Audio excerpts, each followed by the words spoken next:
Where's my key? Not again.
Who ate a poisonous mushroom this time? Who's our next target?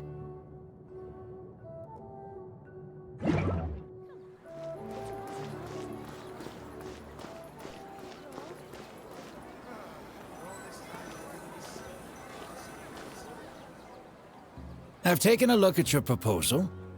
It's much better than the ones you showed me before, but I'd still like to make some changes. Oh, come on, not again. Isn't this the 6th proposal I've shown you? What's your...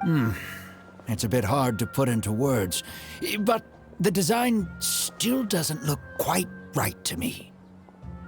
I have to say, that's a terribly vague and unconvincing explanation. Please enlighten me. What would feel more right to you? For starters, don't you think this roof is jutting out a bit too far from the top? It looks almost like the head of a fungus. This door, too. I don't think it needs to be nearly this large. If you could reduce it to around my height, you could use the leftover materials to construct a few more rooms. The roof and the door are the most fundamental parts of a building. If we were to change them, then what would be left of the design? Even if the soul of the building won't be lost, all traces of architectural style would be gone. Anyone with the slightest inkling of architectural knowledge would know to leave them alone. Oh, I understand the principles of what you are saying, of course, but the truth remains that I'm still a bit unhappy with the design as is. Is there anything else that you can do? Oh, actually, I just got an idea. Can we get rid of all the extraneous sections on the roof, so the whole design will just be one vertical structure, similar to that of a tree trunk? What? Don't architects often say that symmetry makes everything more balanced and pleasing to the eye? This way, the proportions will be completely balanced. I really don't know how you managed to come up with such a ridiculous idea. Wait, don't tell me. Someone hired you specifically to commission me and put me through the ringer? Come to think of it, though, I really don't think I've gotten on anyone's bad side recently.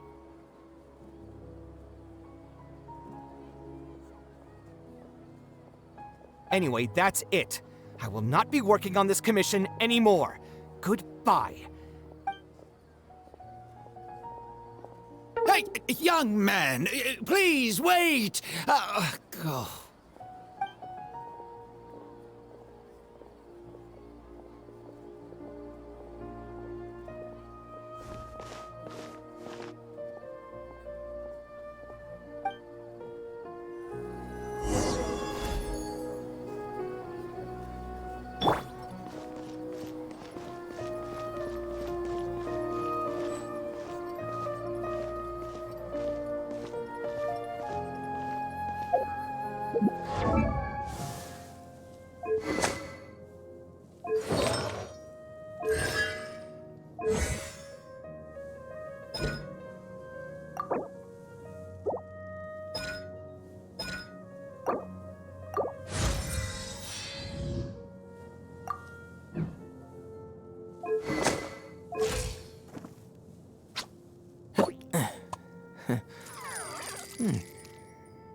Don't be afraid to make mistakes. It's all part of the learning process.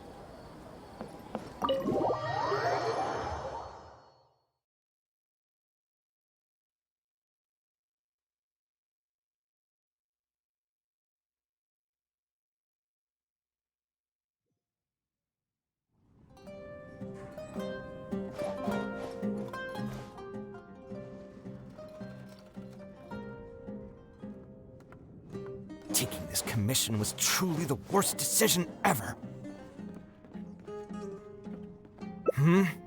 Oh, hey. I wasn't expecting to run into you here. Actually, while we're on that, what are you doing here at the tavern? Don't listen to anyone who says that drinking is an elegant pastime. It's no good for your health. So you saw all that, did you? Ugh, I thought I was in the clear. I made sure to double-check that nobody I knew was around. Anyway, thanks for looking out for me. Honestly, it wasn't that big of a deal. I'm used to it by now. Stress is just an inescapable part of being a working adult. Boss, I'll have a glass of wine, same as last time. Do you want something too? I'll put it on my tab. Wine and a glass of juice coming right up.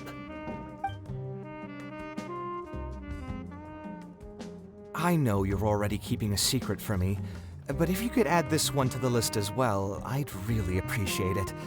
Arguing with a client is not a good look for me. If word gets out, other potential clients might be afraid to work with me.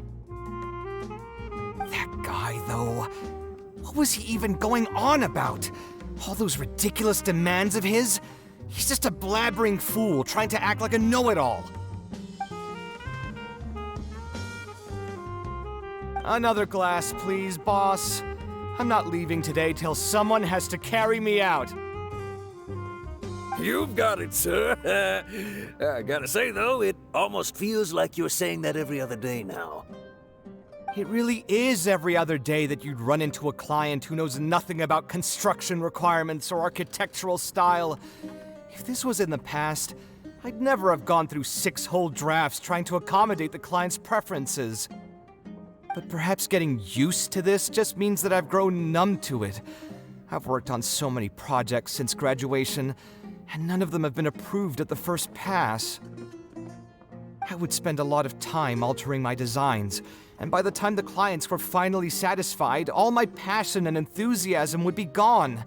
It feels like I'm straying further and further from my artistic vision with every change I have to make. I suppose, though, that just sticking to your guns and completely disregarding other people's feedback would also not be a good thing. All of this makes for a real paradox, one that particularly crops up in my work, too. In the end, what is the true meaning of art? Should I see it as a divine gift of inspiration from the gods, or an expression of the light of my own wisdom? Here's your drink. How are you already spouting nonsense after just one glass? Your tolerance is usually much better than that. Boss, what do you think is the meaning of art? The meaning of art? Really, my friend, who in Sumeru understands art better than you? Anyway, I don't know about art, but I do know that I'm interested in business, and some patrons are waiting to be served. So, What do you think, traveler?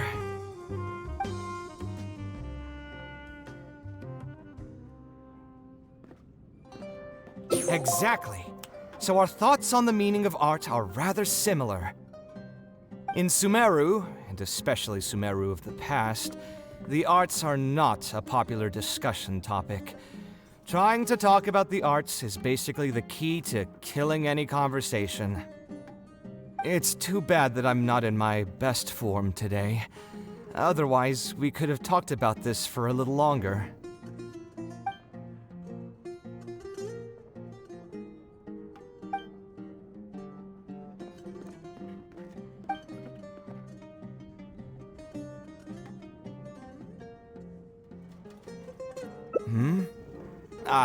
Thanks for offering, but you've seen how he is. He's not going to listen to anything I say. He understands nothing about my design, and all the suggestions he made were as if he just wanted to mock me.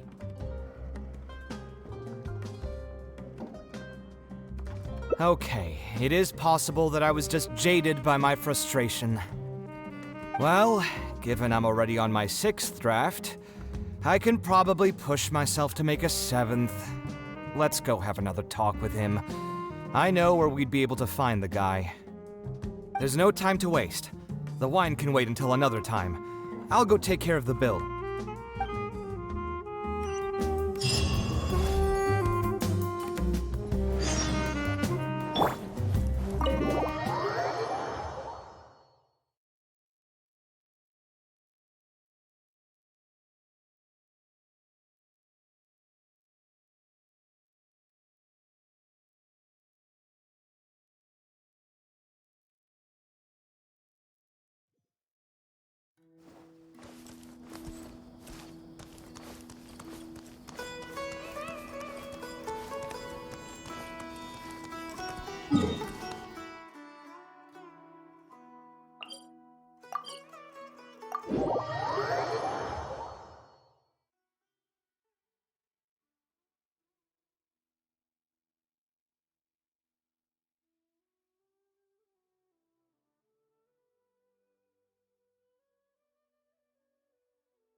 Kaveh, what are you doing here?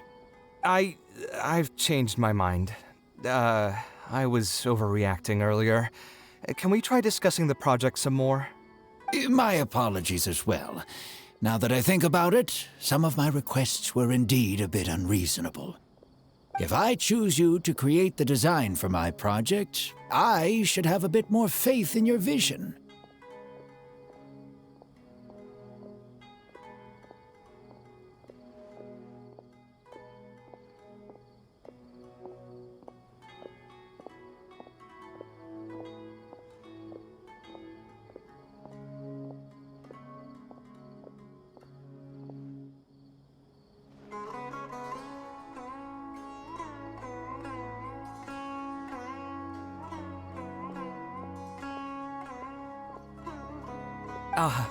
Thank you for understanding. Mutual trust is the basis for good communication. Now that we've got that out of the way, I think we can have a more productive conversation. To be perfectly honest, your commission request has been the most peculiar one I've ever received. Even now, I still know nothing about the building's intended purpose. All I know is that you want to build something in the desert for public use. I am aware that overly specific requests will restrain the architect's artistic freedom. However, knowing nothing about the intended purpose of the building also means I have no idea if I'm on the right track. I've produced several draft proposals for you to choose from, and you've rejected every single one. If we don't get on the same page, it could be a decade before we can finally break ground on this project. Yes, I've given this some thought already. I think we can go with the general direction of the latest proposal that you just showed me. It's just... Just what? putting the building design aside, can we get some less expensive materials for the floor tiles? Yeah, I know someone in the business, and the red bricks he sells can go for pretty cheap. The timber here as well. We should be able to find some substitutes. Please give me a moment. My head's starting to hurt again. Just please hold on for a second. So, let me get this straight. You want to reduce the cost of the project, right? But if we implement your suggestions, then I'm afraid we have to scrap the entire design. Architectural design cannot be neatly split into discrete parts. Any change to one part of the design will affect the quality of the whole thing. I decided to utilize high-end timber for this section because the weight-bearing structure requires the supporting materials to be durable and strong. Same with the tiles. Switch them out and the entire mural will have to be redesigned. More importantly, if we make such a change, both its practical functionality and aesthetic value will take a great hit. If all you need is a building with a roof that can keep people dry in the rain, you shouldn't have commissioned me. Many architects would be able to build you one of those while charging far less in commission fees. Actually, Please tell me, are you absolutely sure that there's no room for any changes in this draft of the design? I think the most important thing for me is to understand what you would actually like to get. If you could tell me more about your vision, I might be able to work with the design some more. You are the client, after all. You should... I want to build something unique. Something quiet and warm inside. A refuge that can block out the world outside. I want all who enter this building to be able to temporarily forget everything that's going on outside of the building and just focus on their task at hand. That's a bit more information than last time, but it's still extremely vague. To put it another way, every rich person who wants to build a mansion for themselves would request something like this. We've gone through many proposals, and this draft is already the cheapest one.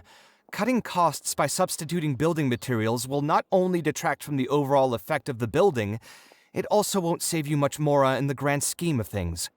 Thank you for giving it so much thought. Please, give me some more time to mull over the budget. I'll get back to you once I've figured out a solution. I still have a few business meetings that I must attend, so I'm afraid I'll have to leave for now. You can just leave the proposal as is. I'll get in touch once I've given it some more thought.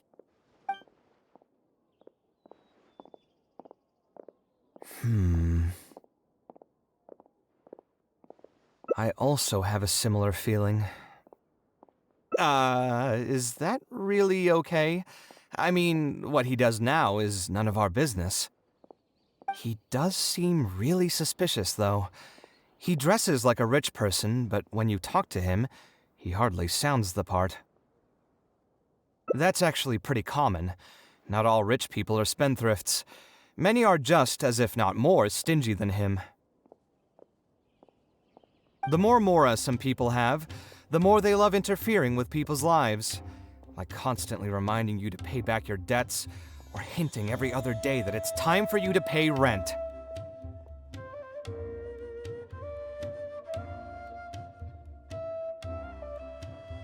Actually, now that I think about it, I'm not even sure this person really wants to work on this project with me. Putting his vague requests aside, he's still finding excuses to procrastinate even when we've decided on a plan. Who knows how long construction will take if he keeps delaying things like this? We should find him again and get some clearer answers. The sooner we can break ground on this, the better.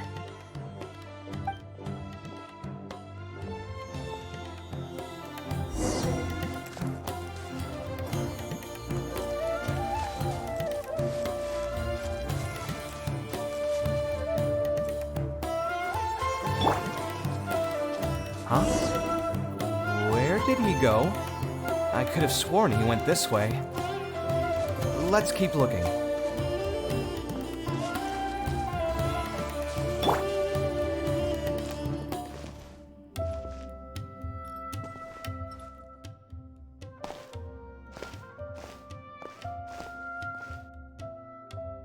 Hey, look! Isn't that Badawi? It sure looks like him, but he's dressed completely different now. What is he up to? Didn't I tell you before? I'm not looking for more workers. Plus, aren't you a bit old for physical labor? If something happens to you, I won't be able to pay for it. Oh, you won't have to worry about that. I grew up as an Eremite mercenary and worked in the desert my entire life. My body's still in great shape. I don't have many talents, but I still have my muscle. If you need someone to unload goods or drive away sumpter beasts, I'm your man. You used to be an Eremite mercenary? I know there are a lot of bad apples in our ranks, but most are just trying to make a living. We're not that greedy by nature, and we'll do our best when given a job. Let me think. I'm sorry, but I still can't take you in. I don't have any open positions right now, and don't have the Mora for anything more. How about this? Why don't you try your luck somewhere else? Okay. He used to be a member of the Eremites? Huh. From the way he was dressed, I would have thought he was a merchant from the rainforest. Let's ask him about it.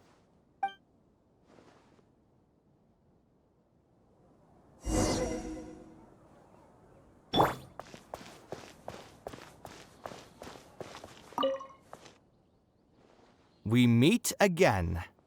Huh? Why are you guys here? That's what we wanted to ask you. Who are you? Why did you dress up like a merchant to talk to me about our project? There's no need for us to continue this project if you still want to keep hiding things from us. I don't work with individuals I can't trust. Believe me, I didn't have any bad intentions. It's just... All right, there's no point hiding anything anymore. The building I'm trying to commission you for is not really a personal residence for me, but rather a library for children living in the desert. A library? Funded entirely by yourself? Shouldn't this be the responsibility of the academia? I've heard that the academia will be looking to prioritize the desert with the allocation of educational resources and materials. Since You're right, and I was aware of these happenings as well. I just figured what I want to do is a separate effort from what's already being done by the academia. The desert is too vast. Even if the academia spends a lot of effort trying to disseminate knowledge in those parts, it might still take decades, if not centuries, to reduce the educational gap that already exists between the two regions. And what's more, I don't know if the academia would ever reverse its stance in the future. All I know is that as a desert dweller, we should not wait passively for good things to happen to us. I don't have much longer left on this world, so I just want to use whatever time I have to contribute something to my homeland. I didn't want you to know that I came from the desert. I've lived in the desert my entire life, and there wasn't anyone here that I could trust. I figured I needed as much safety as I could get.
To the point that you even disguised your identity? That's certainly taking playing it safe to the next level. Hold on. Don't tell me you've also been scammed before. When I first came to Sumeru City, I brought a lot of Mora, hoping to find an architect that I could work with. Someone agreed to take on the project, and even took a sum of Mora from me, but then disappeared without a trace. After that, I heard that there are a lot of untrustworthy people in this business. Some would run as soon as they've been paid, while others would deliberately use expensive materials and take a cut of the construction funding. I spent a while collecting information in the city, and eventually learned that you're the most famous architect in all of Sumeru. I figured that you wouldn't need to make Mora by scamming people, so I decided to reach out to you. By the way, how did you know I was scammed? I don't think I've ever mentioned that to anybody. Just a hunch. A while ago, I accepted an offer to work on a project in the desert, and was also scammed out of a large sum of Mora. I ran into someone who was living in a pretty run-down house. I noticed a load-bearing wall on the verge of collapse, and suggested that I build a new house for him. He said that he had no way to pay for it, so I loaned him some of my own Mora, and told him to get some stone and timber from the local vendors. Soon after that, I found out that he had gone gambling with all the money, and lost everything, down to the last coin. And after that, he even borrowed Mora from me twice more, using a different excuse each time. I didn't even suspect him of any wrongdoing until he hired a group of mercenaries and tried to ambush me in his own house. According to him, I looked like an easy target because I was an academia scholar who didn't have any family or friends in the desert. What kind of person would just look at someone else and think, this guy looks like an easy target? Those kinds of things do happen every once in a while, yes. Folks like him are the exact reason why us desert dwellers' reputation have gone down the drain. I must apologize to you on their behalf. It's all right. You were also scammed by someone from Kasharwar, after all. I should apologize to you on their behalf. Ultimately, neither of our experiences had anything to do with the desert or the rainforest. People who are new to an area are always easy targets for criminals. Yeah, you'll find both good and bad people everywhere. I can't understand the logic of those who like to take advantage of others, but I have to accept their existence as a fact of life. Anyway, I digress. Let's return to the topic at hand. Did you keep rejecting my designs because you thought I was deliberately using expensive materials to take a cut as a middleman? That's what I was afraid of initially, yes. I eventually understood that you weren't out to cheat me. But unfortunately, I still don't have nearly enough Mora to pay for the design you proposed. I've done the math and know that we should be able to make it if we cut some corners. However, after our conversations, I can see that you're passionate about your design, and I'm quite fond of the proposal as well. So, I decided to try and see if I can afford your proposal as is. I've been looking for work every day, and in another month, I should be able to cobble together enough Mora to meet the budget.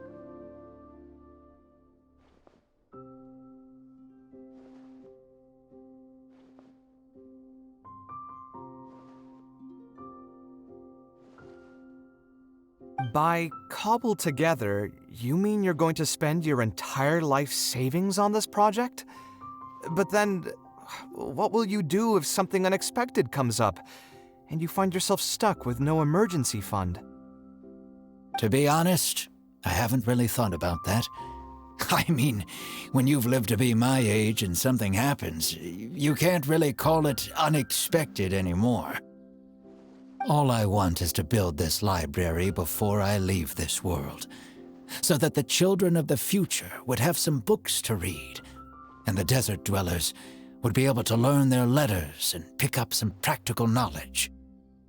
A while ago, I heard that the Academia had decided to recruit a number of exceptional children from the desert.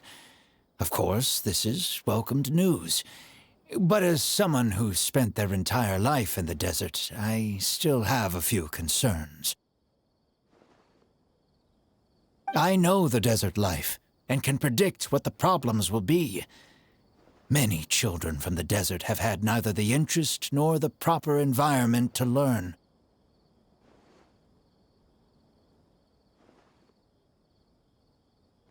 So even if the Academia would take them in, once they enter the halls, they might find themselves surrounded by other children who look and act very differently from them. And as a result, they might become socially isolated. Yes, I can imagine that. My father passed away at an early age. Even though I had a good number of friends during my years at the Academia, for some time I still sensed many critical looks in my direction. I'm sure a child coming all the way from the desert will have an even harder time.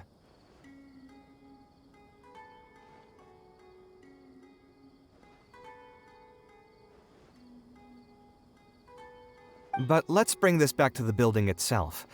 I think you said that you want this building to be quiet and warm, with its doors serving as a solid barrier to block out the sound and fury outside, and allow one to focus on the book in their hands.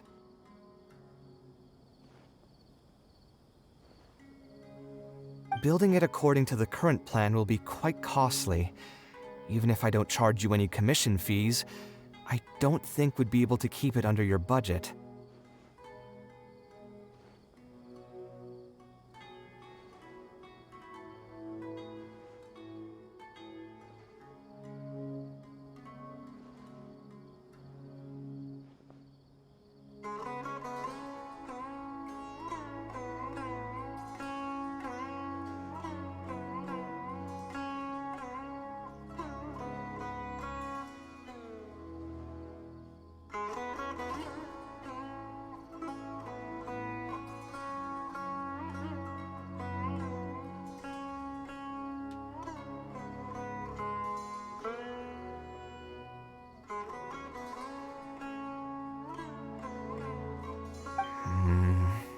Any ideas on what we can do?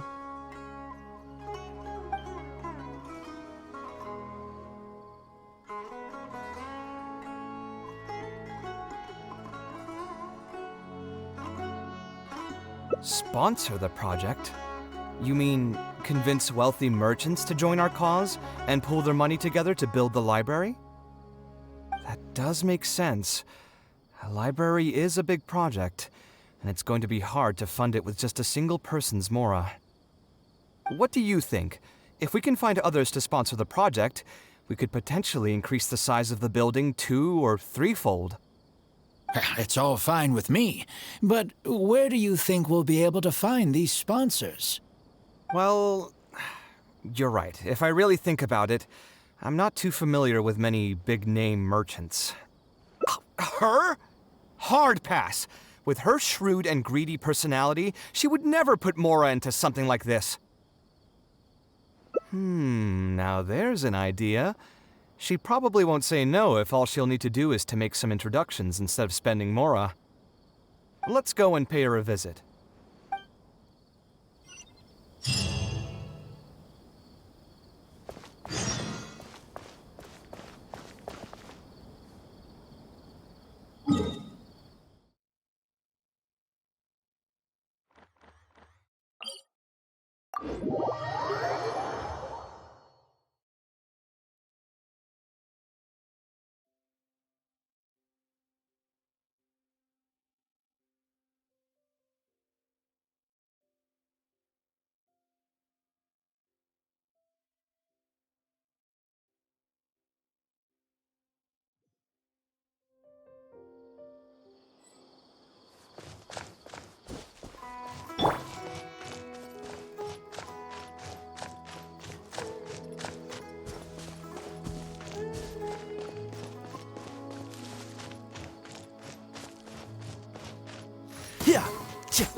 time to broaden the horizons again.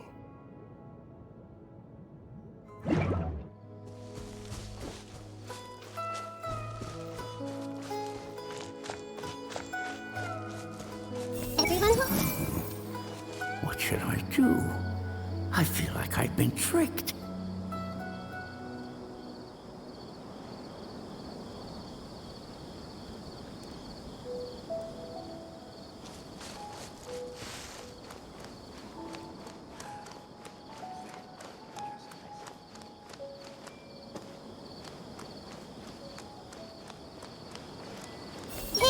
Speak with the butler if there's something to eat. Mora, my beautiful Mora.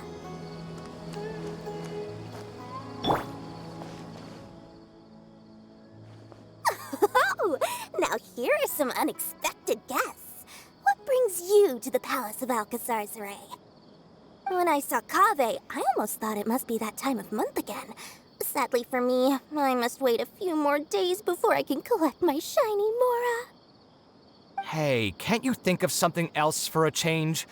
You are literally living in an objet d'art, and yet your mind is still fixated on nothing but Mora? What is the point of wealth, anyway? Is your happiness entirely dependent on your hoard of cold, emotionless Mora? That's exactly right. Mora is extremely valuable, you see.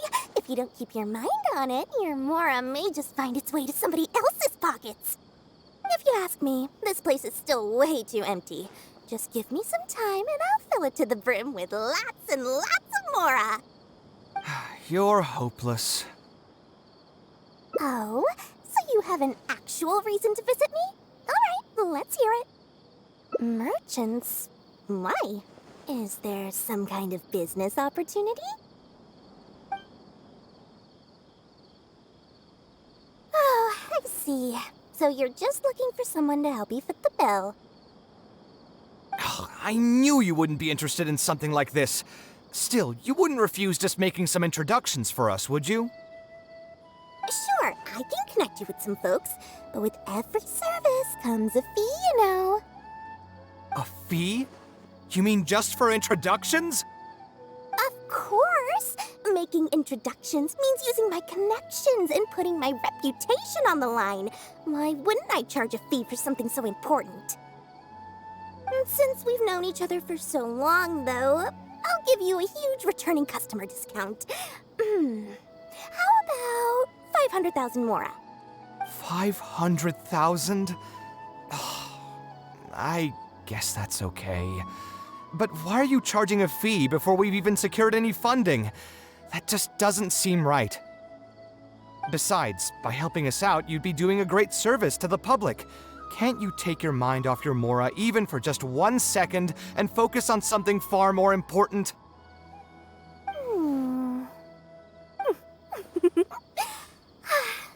Very well. Since you're so passionate about this project, I'll help you out and waive the introduction fees. 3 of my business partners came by earlier today to discuss some things with me, and they still haven't left yet. I'll arrange a meeting for you, and just so we're clear, it'll be up to you to present your project and discuss any deals. Thank you so much. You can wait here. I'll bring them over to you.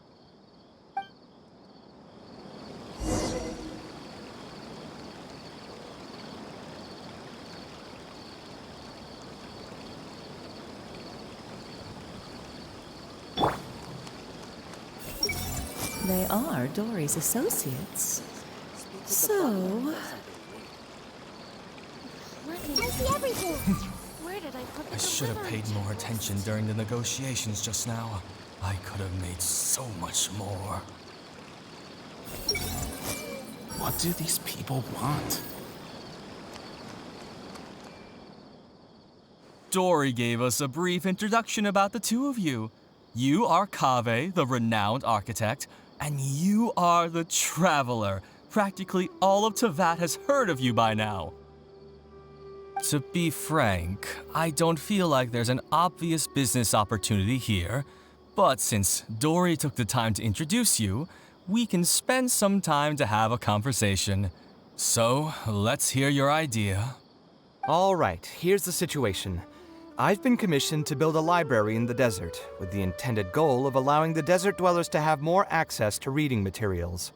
So it's a public welfare project. Correct. Then the commission fees will likely be very low. You should be careful. I'm not too concerned about how much I'll get for the commission fees, actually. I'm fine with doing it for free. I just want to get this project rolling as soon as possible. We're just a little short on funding. So what? You can't possibly expect that we just cover the shortfall for you. Besides, what does a library in the desert have to do with us? If you want to build it yourself with your own Mora. Seems simple enough to me. Hey, there's no need to be so harsh. They are Dory's associates, after all. Here, can you tell us a bit more about what we can gain from sponsoring this project?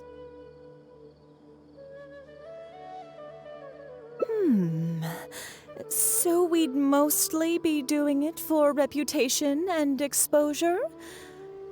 There is some value to that. It could make doing business in the desert a bit easier. Well, just speaking for myself, I've got nothing in the desert. I also have a concern. It feels like there's not much to profit from in the short term. But in the long term, the reputation gain also doesn't sound like it'd offset the cost of the sponsorship. Then how about this? What if, instead of building a single library, we commit to an entire complex of buildings dedicated to culture and education? Wouldn't that just cost more? Yes, but in that case... Mr. Kaveh, please tell us what you have in mind. I'll just give an example. If we were to build a library and a school near Aru Village, then the desert dwellers would gradually begin to migrate towards the area.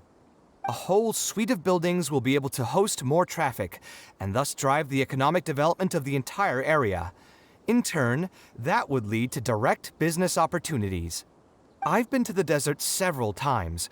Although there are still many lingering tensions between the two regions, the amount of interaction has been steadily increasing, and in the long term, the desert will only become more and more important to Sumeru. You do have a point.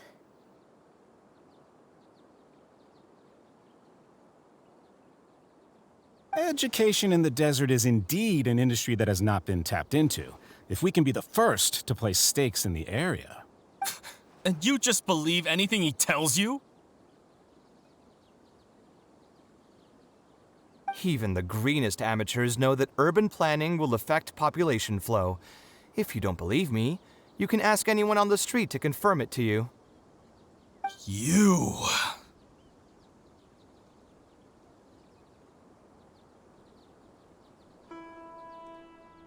Hey, why are you starting to sound like I'll hate them?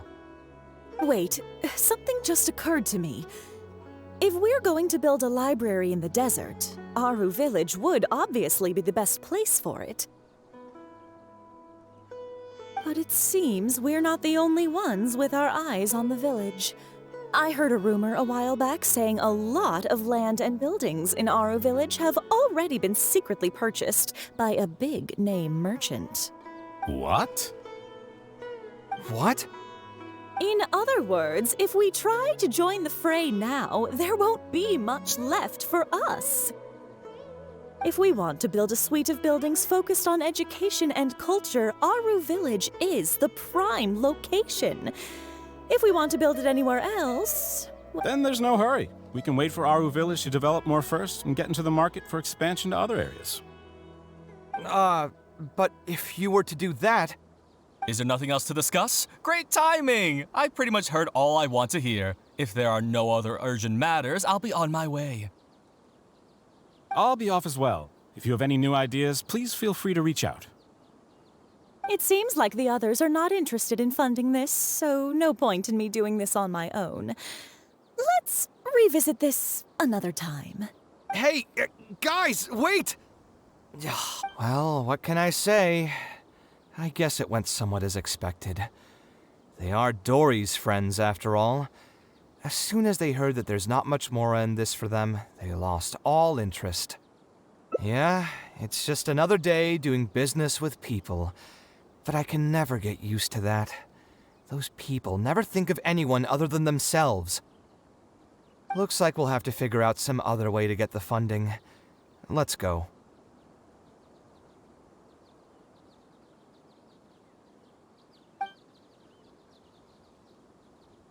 How did the meeting go? Want to talk about it?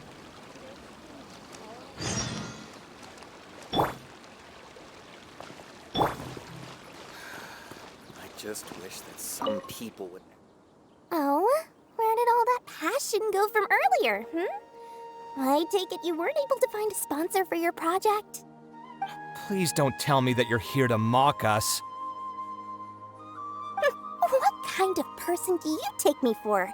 Would the kind and generous Lord Sangama Bay really do such a thing? I will say, though, I more or less expected this outcome even before I introduced them to you. You can try to talk up the project all you want, but the facts will remain the same. This project is high investment with slow returns. No sane person would put their money into this. But this isn't just a business project, right? Also, if you already knew no one would want to partner with us, why did you still try to charge me 500,000 mora? You scammer! You might want to remember who your creditor is before you start talking like that, Kaveh. I'll pay back every last coin that I still owe you, but that's a completely different matter. Alright, since you're so devastated about this, I'll set you up for dinner with another big-name merchant. In fact, I'll be inviting the most famous merchant in all of Sumeru, so I'll be counting on your performance. What? Really?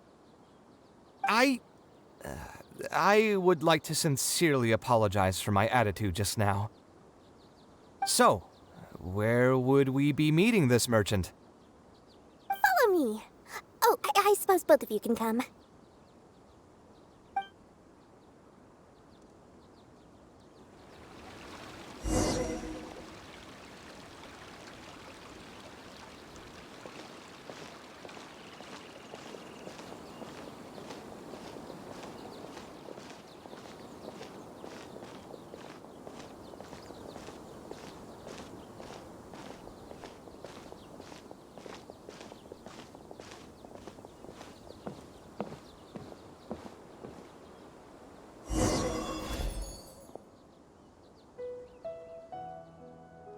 This is the place.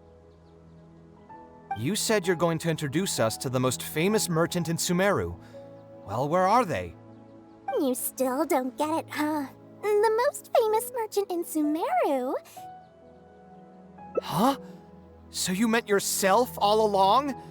Then why did you bring us here? Well, I've given it some thought, and that complex of education and culture buildings that you mentioned does hold some promise. It'll be a pretty big Mora sink, and I'll have to fund it all on my own, but that's not really a problem for me. Seriously?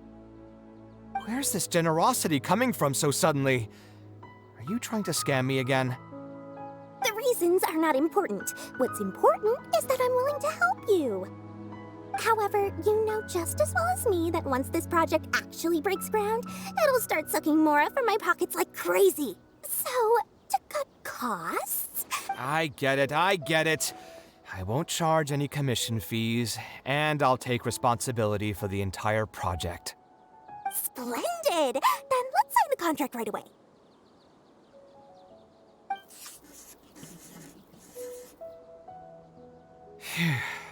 This way, the children of the desert will have some books to read. Their lives should improve a bit after this. Of course, there are a few things better than using my knowledge to help other people change their fates. I must thank you as well, Dory.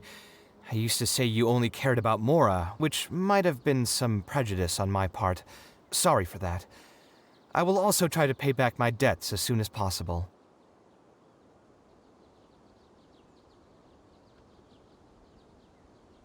Now, let's have a quick discussion. Where would you want the library to be built? That will be the most important building.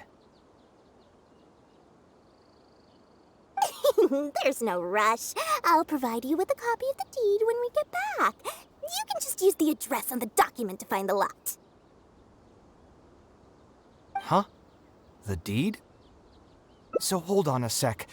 The person who has been buying up everything around Aru Village was you all along?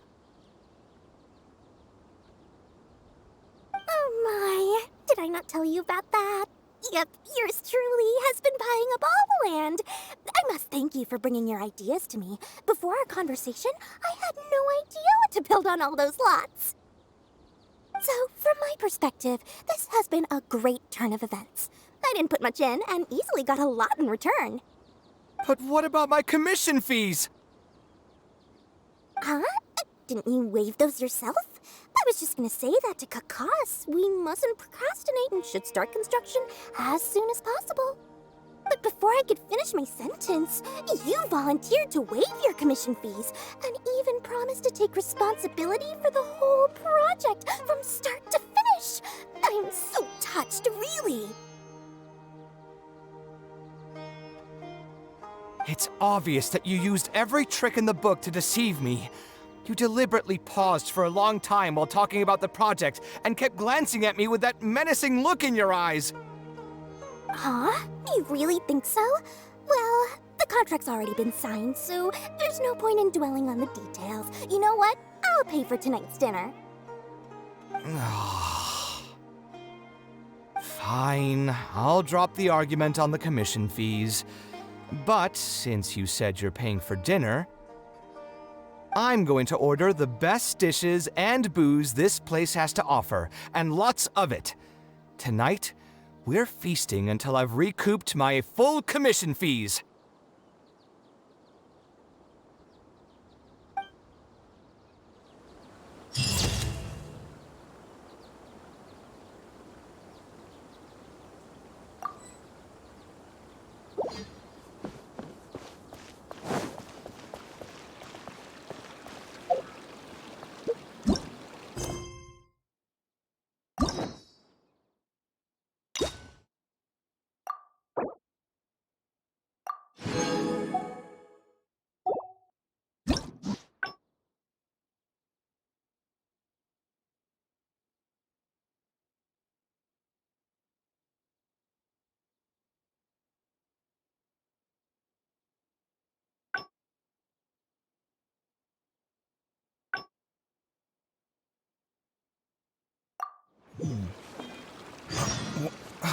Where's my key? Not again.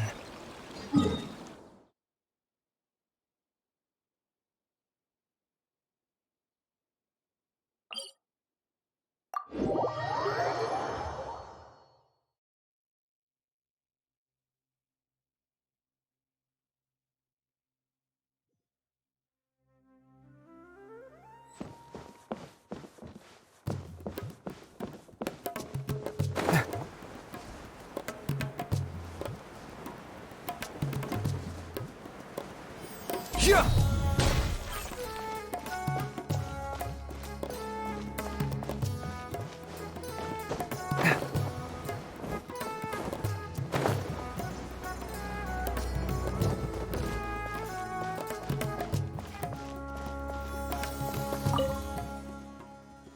We meet again. Huh? Why? That's what we wanted to ask you. Who are you? Why did you dress up like a merchant to talk to me about our project? There's no need for us to continue this project if you still want to keep hiding things from us. Believe me, I didn't... All right, there's no point hiding anything anymore. The building I'm trying to commission you for is not really a personal residence for me. A library? Funded entirely by yourself. Shouldn't this be the responsibility of the academia? I've heard that the academia will be looking to prioritize the desert with the allocation of educational resources and materials. It sent over a large shipment of regular goods just last month. You're right, and I was aware of these happenings as well. I just figured What I want to do is a separate effort from what's already being done by the academia. The desert is too vast. Even if the academia spends a lot of effort trying to disseminate knowledge in those parts, it might still take decades, if not centuries, to reduce the educational gap that already exists between the two regions. And what's more, I don't know if the academia would ever reverse its stance in the future.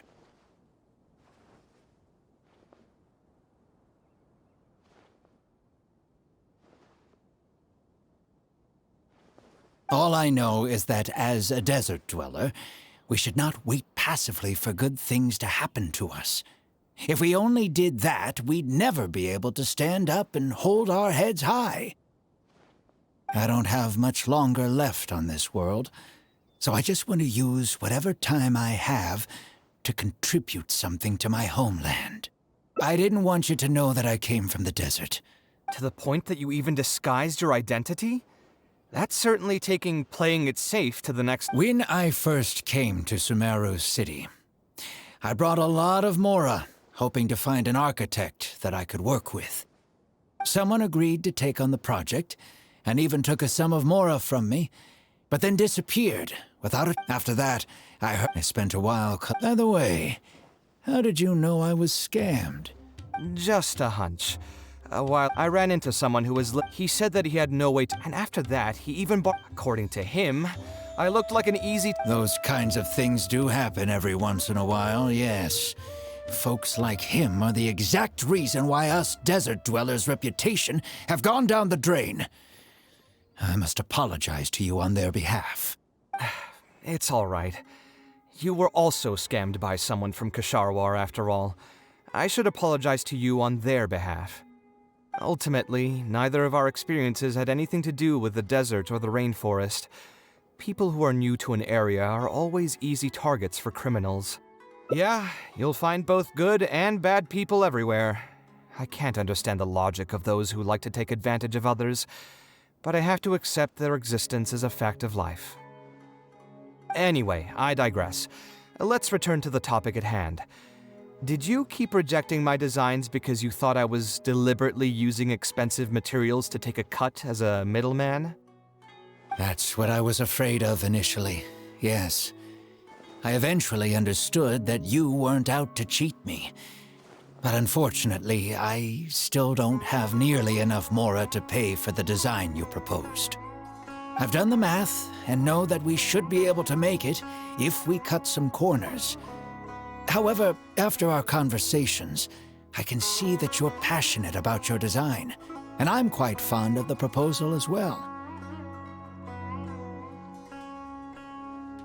So, I decided to try and see if I can afford your proposal as is. I've been looking for work every day, and in another month, I should be able to cobble together enough Mora to meet the budget. By cobble together, you mean you're going to spend your entire life savings on this project? But then, what will you do if something unexpected comes up, and you find yourself stuck with no emergency fund?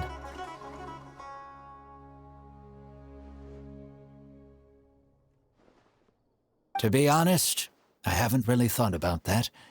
I mean, when you've lived to be my age and something happens, you can't really call it unexpected anymore.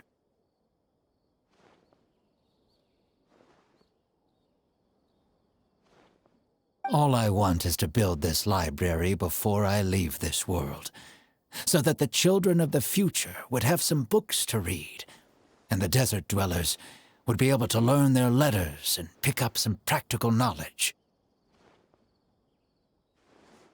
A while ago, I heard that the academia had decided to recruit a number of exceptional children from the desert.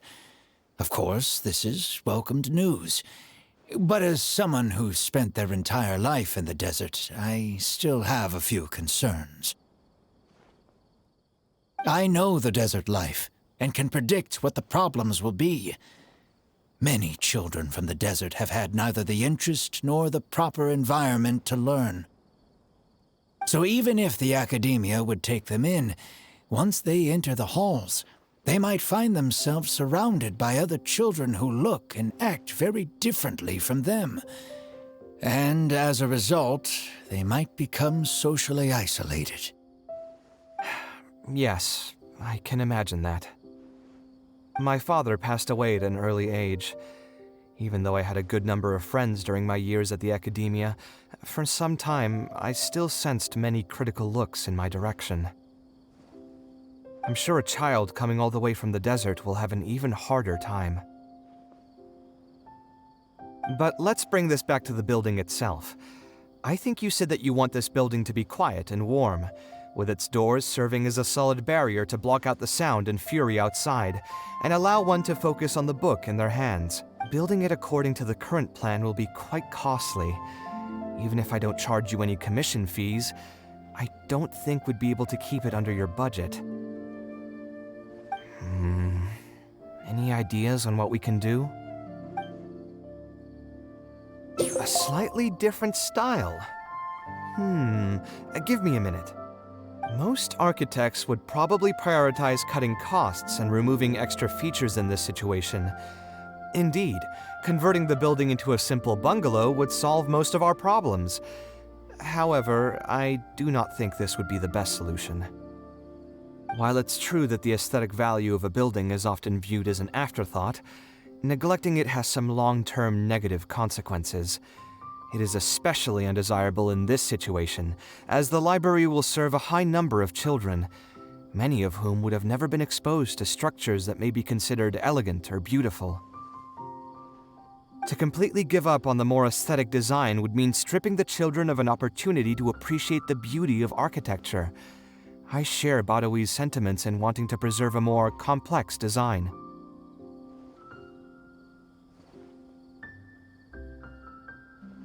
However, if we can reduce the ornate aspects of the design while maintaining its fundamental elegance, which is to say we won't touch the arches and stone pillars but make changes elsewhere, this is definitely a first. To make up for the loss of regular details, we would need to put a lot of extra effort into the layout, lines, and color. I see. Would that really be okay? It just increases the difficulty of the design. You should feel lucky that out of all the architects in the city, you chose to approach me. Most of the others would have given up on this project by now. As for inspiration, I think I might have something in mind, but I'd need to visit the site to make sure. Where do you want this place to be built? Tell me the exact location. Aru Village. Although it wasn't my childhood home, I think it'll be the best site for such a building.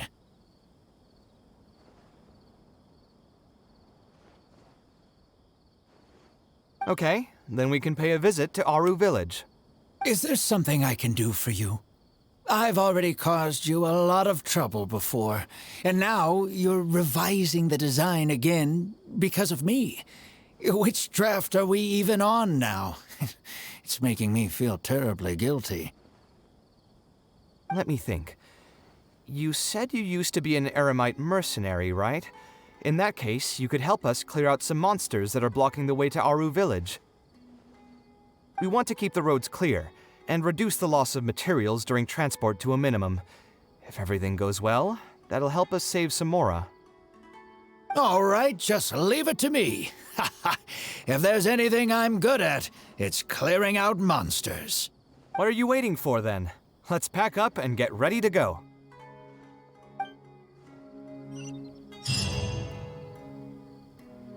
Fresh fruits and veggies, both quantity and quality.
Most materials going from Caravan Ribat to Aru Village would pass through here.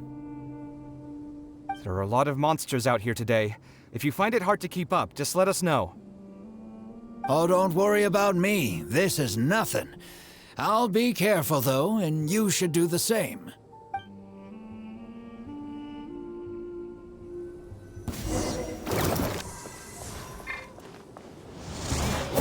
Come at me!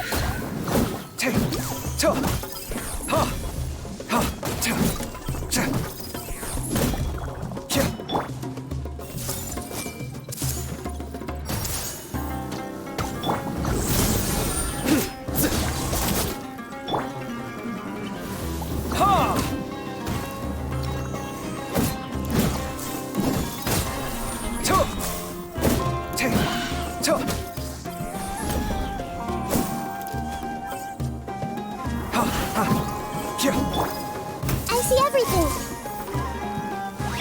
Scanning. Surrender. Quicker.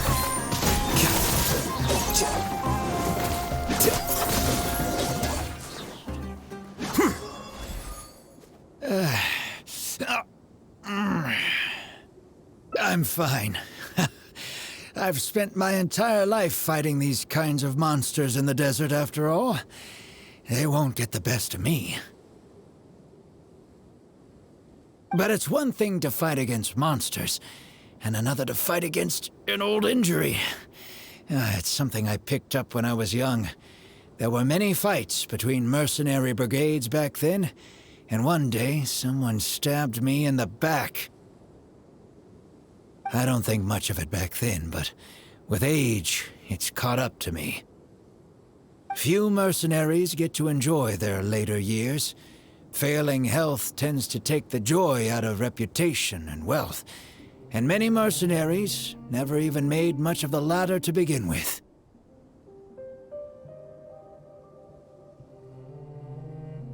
Is there someone you know who can help to look after you? Unfortunately, no. My wife passed away at an early age, and I don't have any children.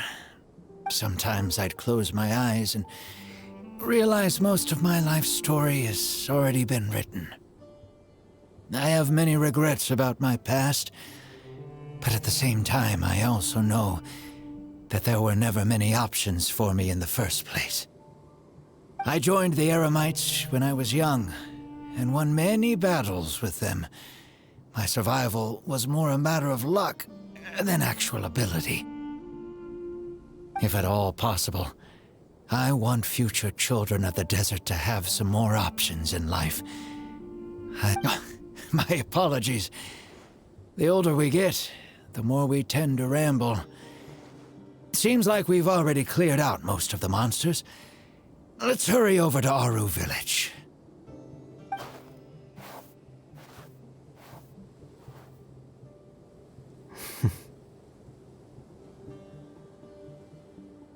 I think it's really admirable of him to spend his whole life's savings on people he's never met. Maybe he's doing this out of natural kindness, a kindness that hasn't been eroded away by the struggles of his life. Perhaps. To clarify, though, I don't think I'm quite the same. Some people call me an idealist. I do have some sentiments of that general persuasion, such as wanting everyone to be able to lead a happy life. But my situation is more complex than that. In the beginning, what drove me to harbor those thoughts was less idealism and more a desire to make up for a sense of guilt. When I was young, I impulsively encouraged my father to take part in the first Inter-Darshan Championship hosted by the Academia. He set off confidently hoping to win something for me, but failed to clinch the title. What's more, he fell into depression after the competition and requested to join an investigative research project in the desert. I never saw him again. Word has it that he got caught in quicksand. Even if other factors may have contributed to his death, the fundamental cause still circles back to me. I started doing many things in life because I wanted to make amends.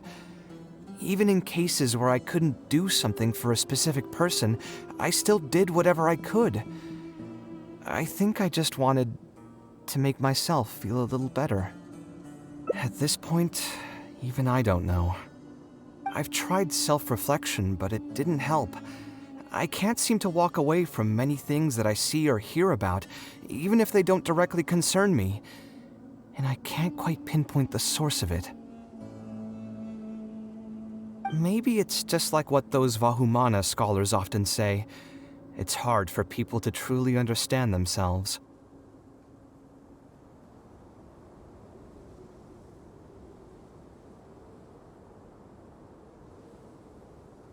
I could be doing things out of endless guilt, or I could be doing them out of a strong sense of empathy. It could even just be a matter of conceit. The potential motivations could number in the dozens, but the actions they result in are the same.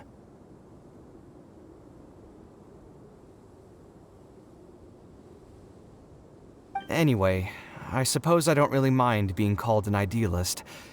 They also used that term to describe my father. It seemed to carry fewer connotations back when he was around. I've known Al-Haytham for many years now, and discussed my ideology with him for nearly as long. Maybe argued is a better word for it.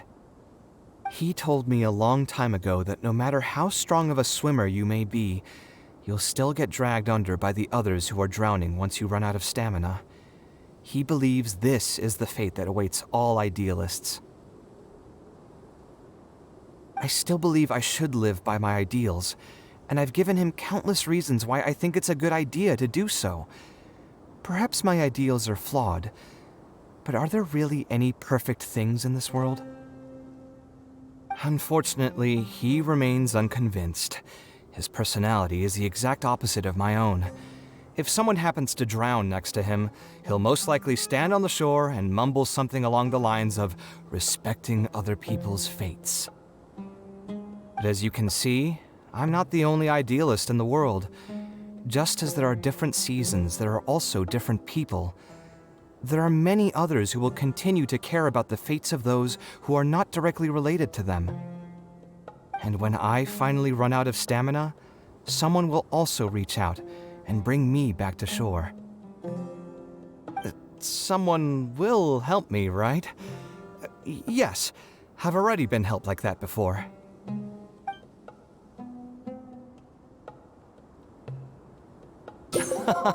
But you've helped me plenty already. If you didn't reach out to me, I would probably be passed out on the tavern table right now instead of talking with Badawi.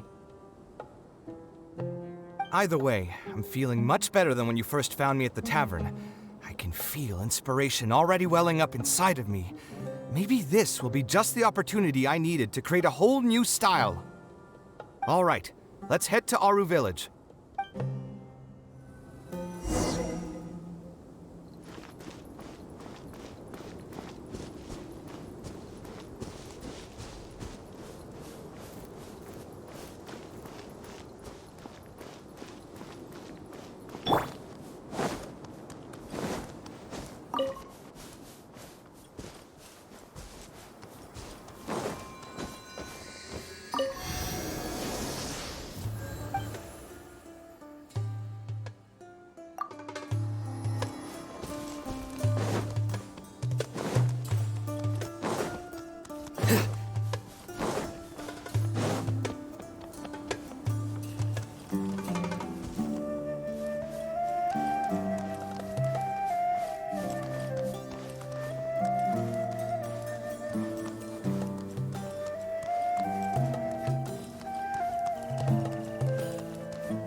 Now that we're here, it's my partner's time to shine. Marak! Oh, what's this? My toolbox. I built it using an ancient mechanical core. It's not too smart, but it's super useful and can help me with a variety of tasks. I'll take Marak and find a suitable location for the building. Once that is done, I'll get to work on a few designs. Traveler? Ah, you know each other? Hello. I suppose you must be Kaveh from Kasharawar. I have heard of you before. My name is Sitaria, and I'm currently the person in charge of promoting educational assistance programs here in the desert. Educational assistance programs. Then you must be familiar with the local conditions here.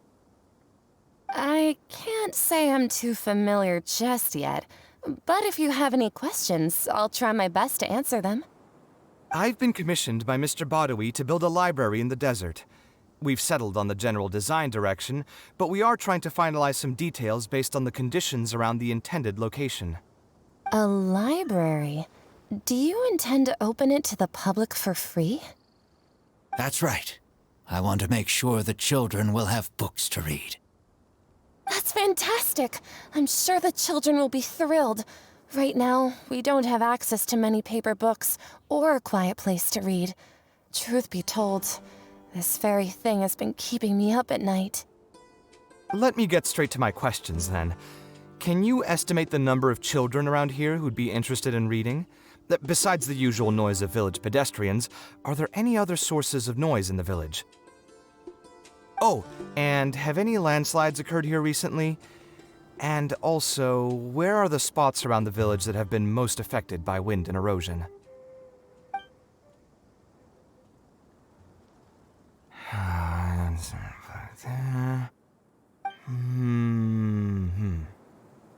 All right, that should be everything. Badawi, let's go over the budget again. We'll keep the building structure the same, but make the place a little bigger, so it'll be able to hold more people and get better natural light. The parts of the project that cost the most will be the insulation and ventilation materials. I'm sure you understand, no one likes to read in a place that's hot and stuffy. I want to make significant changes to the arrangement of the bookshelves, tables, and chairs. I'll go over the specifics of that shortly. I have two plans in mind. Both are pretty minimalist in style, but will provide a very different ambiance from the world outside. Our final cost should be around 70% of the last figure I quoted. The whole thing should take around half a year to complete. Marak has produced a sketch for all of you to see. If everyone's okay with it, then we'll proceed with that as the formal plan. The inspiration just came to me naturally. All I did was put thoughts to paper. I must give you credit, though. If it weren't for your advice and suggestions, I probably wouldn't have landed on this new style so quickly. According to the traditions of my profession, I should probably name this style after you. Let's call it the Traveler style. In the meantime, let's look forward to the day when this building is completed and can finally open its doors.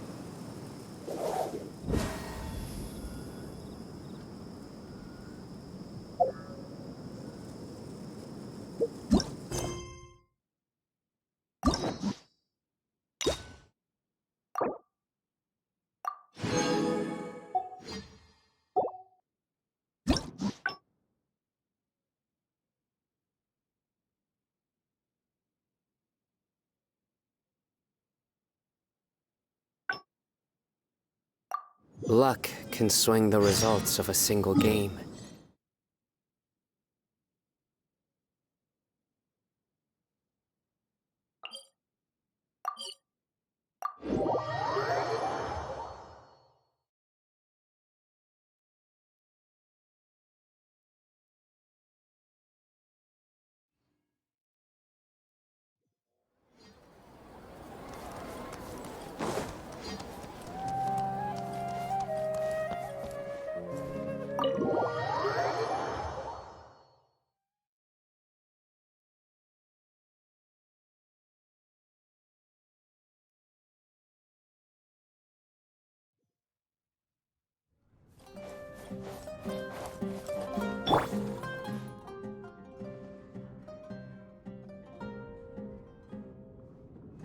Taking this commission was truly the worst decision ever. Oh, hey, I wasn't expecting to run into you here. Actually, while we're on that, what are you doing here at the tavern? Don't listen to anyone who says that drinking is an elegant pastime. It's no good for your health. So you saw all that, did you? Ugh, I thought I was in the clear. I made sure to double-check that nobody I knew was around. Anyway, thanks for looking out for me. Honestly, it wasn't that big of a deal. I'm used to it by now. Stress is just an inescapable part of being a working adult. Boss, I'll have a glass of wine, same as last time. Do you want something too? I'll put it on my tab. Wine in a glass of juice, coming right up.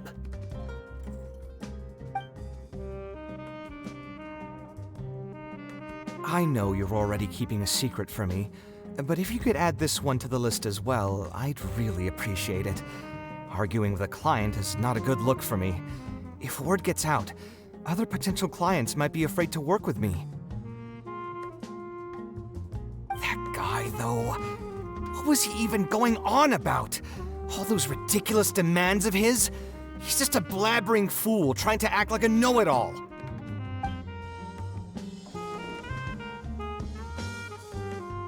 Another glass, please, boss. I'm not leaving today till someone has to carry me out. You've got it, sir. I gotta say, though, it almost feels like you're saying that every other day now. It really is every other day that you'd run into a client who knows nothing about construction requirements or architectural style. If this was in the past, I'd never have gone through 6 whole drafts trying to accommodate the client's preferences. But perhaps getting used to this just means that I've grown numb to it. I've worked on so many projects since graduation, and none of them have been approved at the first pass.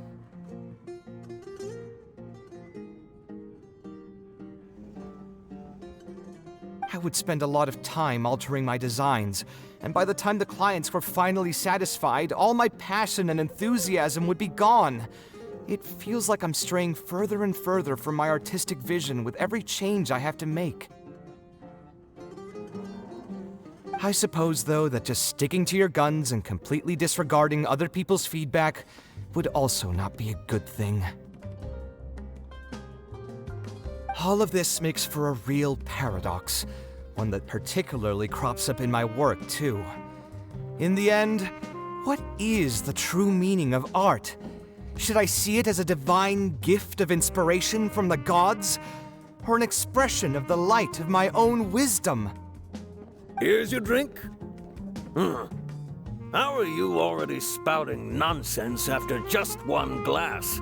Your tolerance is usually much better than that. Boss, what do you think is the meaning of art? The meaning of art? Really, my friend, who in Sumeru understands art better than you? Anyway, I don't know about art, but I do know that I'm interested in business, and some patrons are waiting to be served. So, what do you think, traveler?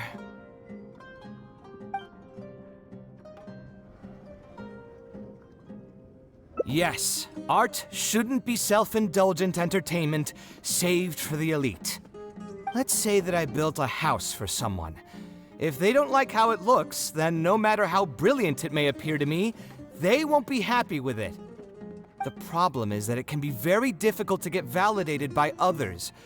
I could compromise my personal standards to accommodate my clients, but often that just means creating a final product that I would struggle to look at.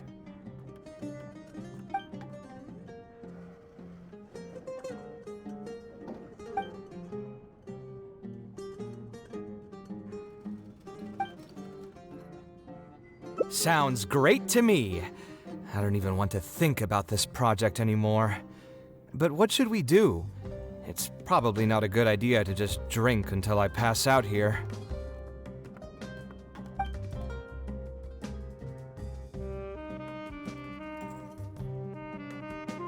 Huh? Where did that come from? I mean, it's not like it's some kind of secret. You probably already know some bits and pieces of my past. My mother is also an architect. I've always adored her drawings, and when I was young, I used to sit next to her and watch her bring all kinds of buildings to life on paper. You could say my interest in architecture just naturally grew with time. Perhaps. In fact, I have also seen my mother argue with her clients, but she would always quickly find the motivation to return to her work. Unfortunately, I've barely had any contact with her since she remarried and moved abroad. Even if I wanted to ask her about her ability to stay positive after an argument, it would seem rude to barge into her life again over something as trivial as that. I did remember something else, though. When my mother left, she only carried some small personal luggage with her. She left most of the belongings in the house to me.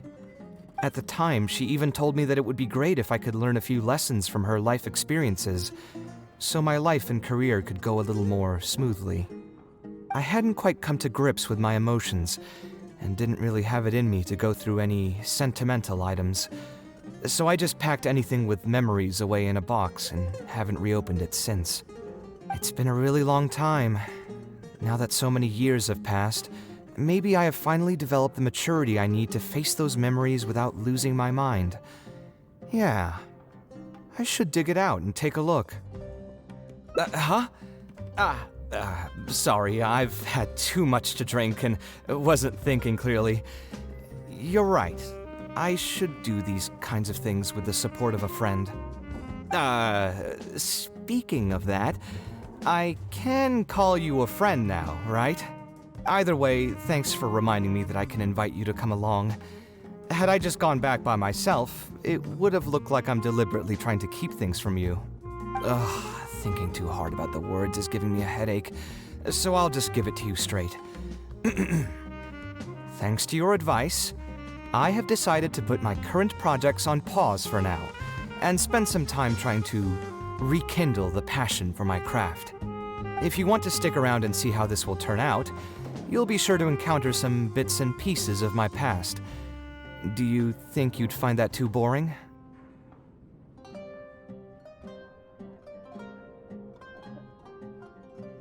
All right, then let's head back together. I mean, you already know where I live. Who knew that the day would come when I too would have some friends over? Let me see. I should have tidied up the place before I left the house this morning.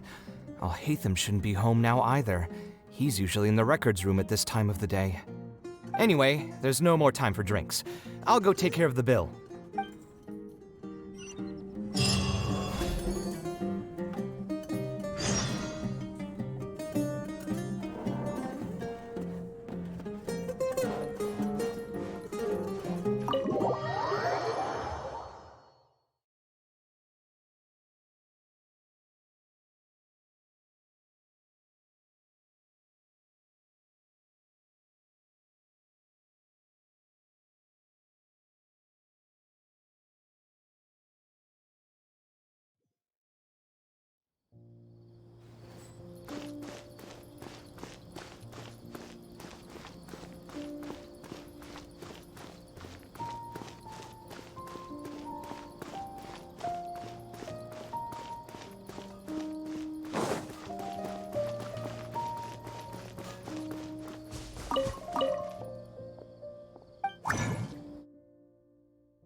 Alhaitham isn't in, so feel free to sit wherever. I'll bring out the box.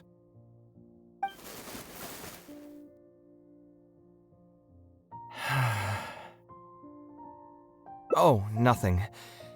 I just didn't realize how much time had passed. The box is pretty dusty, which means it's already been a while since I've moved into this place, and many years since my mother moved to Fontaine. I'm happy for her. I hope she'll be able to find happiness there. She raised me all by herself after my father passed away. It definitely wasn't easy for her. Anyway, enough about that. Let's see what I packed into this box. What are all these things?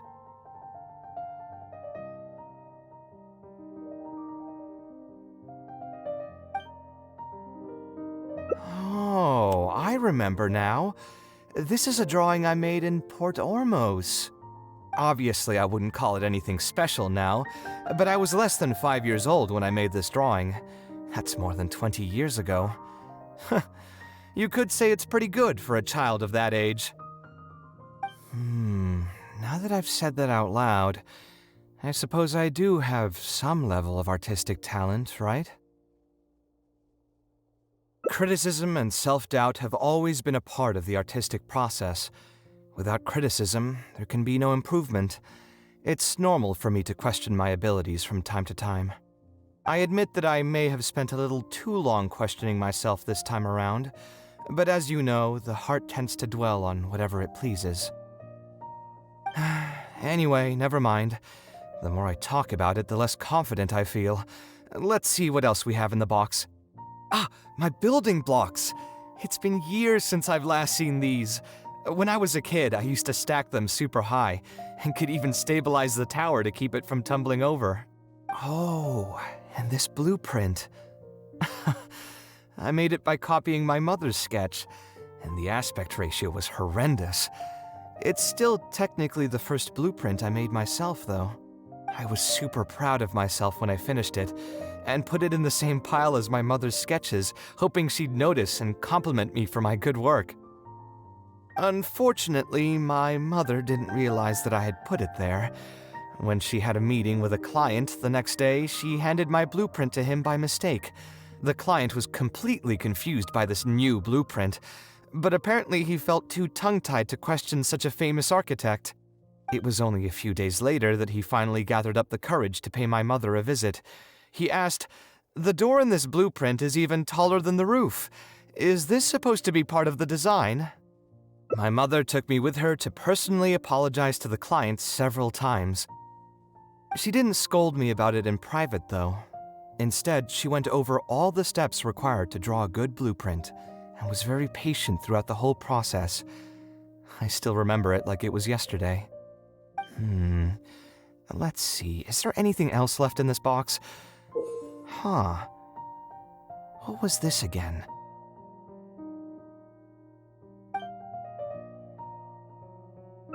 This is my mother's notebook. She used to write and sketch in it all the time. When I was a child, I used to be super fascinated by this notebook, and always pestered my mother to let me read it. After asking her a few times, she told me that I could read it as long as I could guess the password. Wonder why she didn't take this notebook with her. Did she leave it to me on purpose? If only I could. I never managed to guess the password. Hey, it's not a matter of time, it's a matter of inspiration. That's what we need to guess the password. Who knows? Maybe this time something will click in my head, and the answer will just present itself. Let me think. I could tell what you were thinking. Don't worry, I tried all the easy guesses a long time ago. I've tried my name, my father's name, my mother's name, my grandparents' names on both sides, and all of our birthdays. I've tried every name and number remotely related to my family. I've even tried stuff like love you Kaveh, take care, and yours truly. I've tried every cheesy phrase and well-wish in the book, but this lock has refused to budge. I wouldn't try that route again. I have a hunch that it won't be that simple.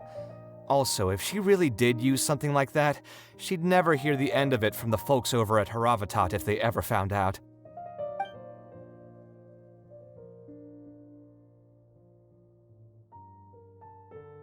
So we could find someone who was close to my mother and see if they might know anything? I see what you're saying, but who should we talk to for that?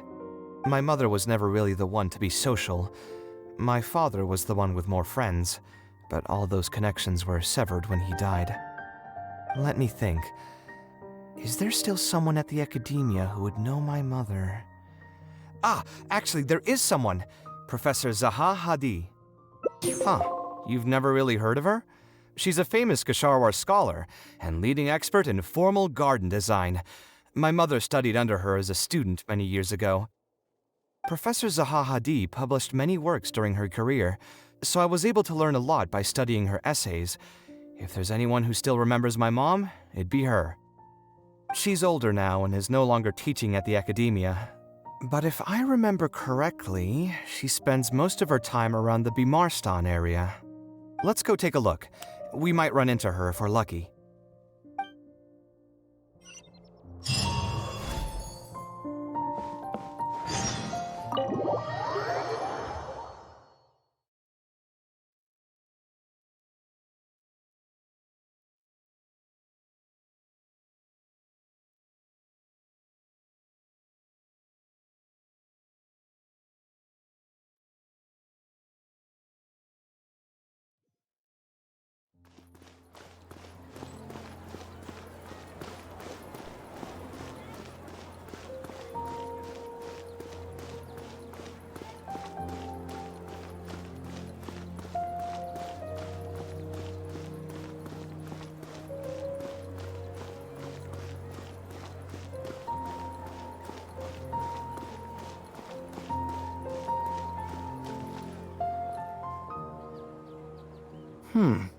What am I supposed to do now? Forget it. I'll just head back. Tainari, what are you doing here? Oh, it's you. Good to finally see you again. I came into the city to buy some experiment reagents, hoping to bring them back with me to Gandharvaville. But as soon as I got here, I noticed someone banging on Cyrus's door. You've all heard of Cyrus, right? He's an ex-sage and Sino's adoptive father. I was thinking about going over to ask what's happening. That granny over there may appear old and frail, but her vocal cords certainly sound loud and healthy as ever. Granny? Yeah, she's just over there. You can go check out the situation yourselves in a moment. Kaveh, were you at the tavern? I had a quick drink or two. Can you still smell the alcohol? Drinking in broad daylight. Really? You want to pass out by the road and get run over by a sumpter beast like some mindless fungus, huh? And you, traveler? You didn't try to stop him?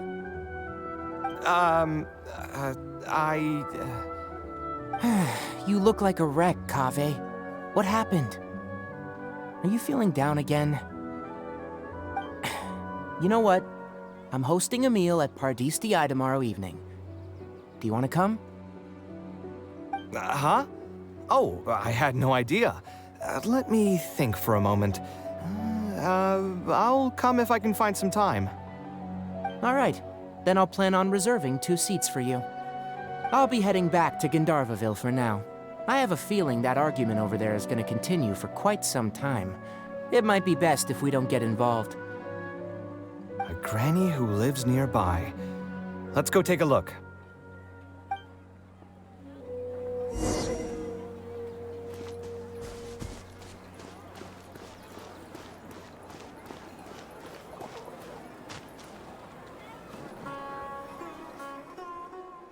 Ha! So, plan on keeping yourself locked in there, huh? Fine by me. If you're not going to come out, then I'm not going to leave. My tomato was growing so well, it had all the potential to become the best tomato this year, and you cut it straight from the vine. I already told you I had nothing to do with it. Why would I take a tomato that's still weeks from ripening? You'd have to be awfully green as an investigator to think it was me. Ugh. You see, the word green here could refer to both the color of the tomato and the fact that your skills could use some. Enough nonsense! Just come out and face me, you coward! You're out of your mind. If I've actually done something wrong, then get a mantra and pull me out by force, why don't ya? Oh, why you? Professor Zahahadi? And who are you? Oh, Kaveh. Fancy seeing you here. How long has it been? Come on, get over here and let the professor take a good look at you. Not bad, not bad. You've grown taller again. Professor, what's going on here? It's no big deal, really. A few of us old scholars got bored in our retirement and decided to put together a vegetable growing competition. Which brings us to our current predicament. My tomato was sure to win until a certain someone decided they couldn't bear to lose. Hey, don't try to defame me in front of the kids. If we're airing out each other's dirty laundry now, then why don't we talk about you sneaking into Janat's garden the other night? Ahem! Lucky for you, seeing these youngsters come to pay their respects today has put me in a better mood. I'll let you off the hook, for now. Come on, let's go. We'll take our conversation elsewhere. Yes, of course.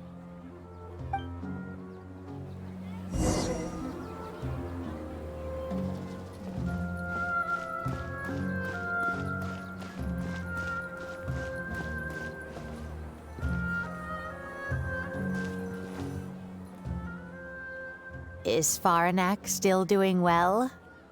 Yes, as far as I know. She left for Fontaine some time ago and started a new life for herself. She's still doing work related to architecture, though. Ah, yes. I did hear about that. Did that upset you at all? No, not at all. She's already sacrificed a lot raising me as a single mother. That's good to hear. Your mother did struggle quite a bit those few years. It's probably a good thing that she found a new place to call home. Sometimes I wonder if things were harder for her because she was so beautiful. People were always drawn to her beauty first, only to realize she had a sensitive and vulnerable heart underneath. She was still quite young when she first joined my class as a student. Beautiful and radiant with her golden hair, yet quiet and single-minded. She seemed like a lass from some aristocratic house who was seeing the outside world for the first time. She had to make a lot of drastic changes in her life to raise you on her own. Even during her time in the academia, she was a thorough perfectionist. If she was unsatisfied with something she had made, she'd insist on redoing it, even if I was perfectly happy with it. She had many admirers, and they'd always fill up the first few rows of seats, hoping they could get closer to her sitting in the first row. If it were any of my other classes, you'd have found nobody sitting in the front. But every time I saw her, she was always in that same rigid pose. She'd have one hand on her forehead with the other clutching her pencil. Her eyebrows would be knitted in a frown as she concentrated on the blueprint in front of her. I'm sure she had many difficult moments in her life. How did she cope with the stress? I'm not too sure. She never talked about such things with me. I do remember one time, though, when she got into a heated argument with a friend. She said something I found very memorable. She said, "True art cannot be understood, but as an artist, I wish some people could understand its meaning and value."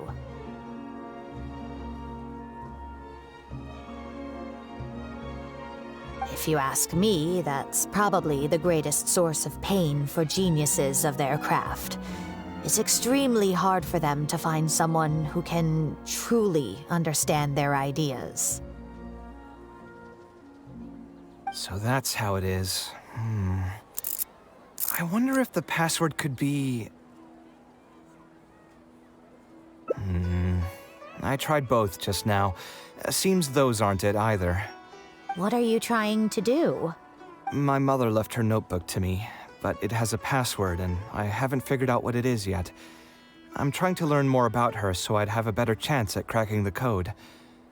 Thank you for all that you told us. It's the least I can do. Talking to youngsters like yourself makes me feel younger too. Honestly, looking at you now, I can see how much you resemble her. Your personalities are quite alike too. You're both stubborn and both a little awkward. Of course, I'm sure the similarities are mostly superficial. But so long as you continue to harbor those traits, you'll find a lot of difficulties in your work. I've taught a lot of students over my career, and in my experience, very few genius architects of Ksharawar ever found happiness for themselves.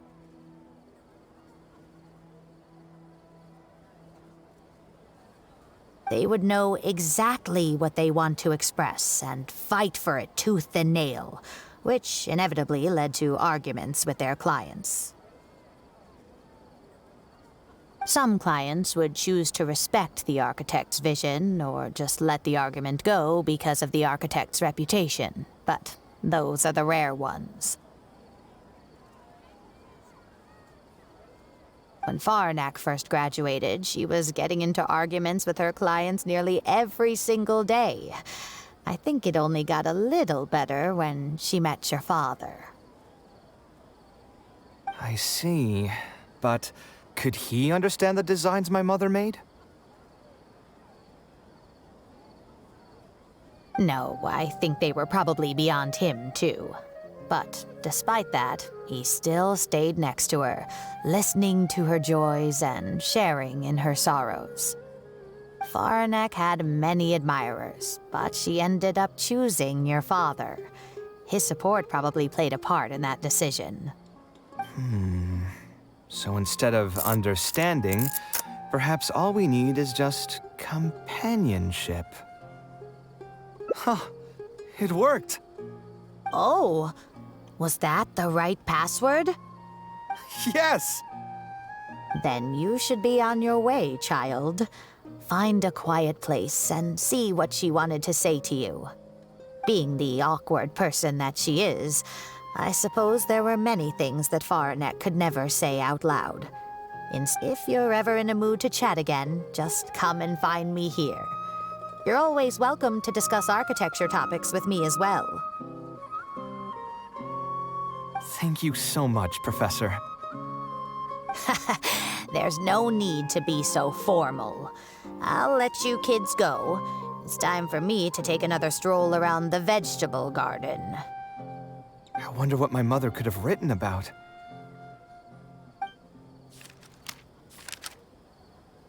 They all say Zaha Hadid's class is the toughest, but I think it's actually not too bad. On the other hand, though, structural mechanics is definitely a pain, no matter how you try to approach it. I doubled down and managed to get through it in the end. I met someone special. At first, I didn't think much of him, but now, I feel very happy whenever I get to spend time with him. We decided to name our son Kaveh. I don't think a younger me would have ever imagined forming such an intimate bond with another person. Back then, I lived only in the shadow of myself, as well as that of the dream in my heart. The bad news came. And even though it's been several days now, I still can't bring myself to come to terms with what happened. My eyes are so swollen it's hard to see. But I have to face reality. I still have someone to take care of. No matter what happens, I'll do my best to raise my son on my own. Huh? Is this a drawing? Seems like it was done by my mother.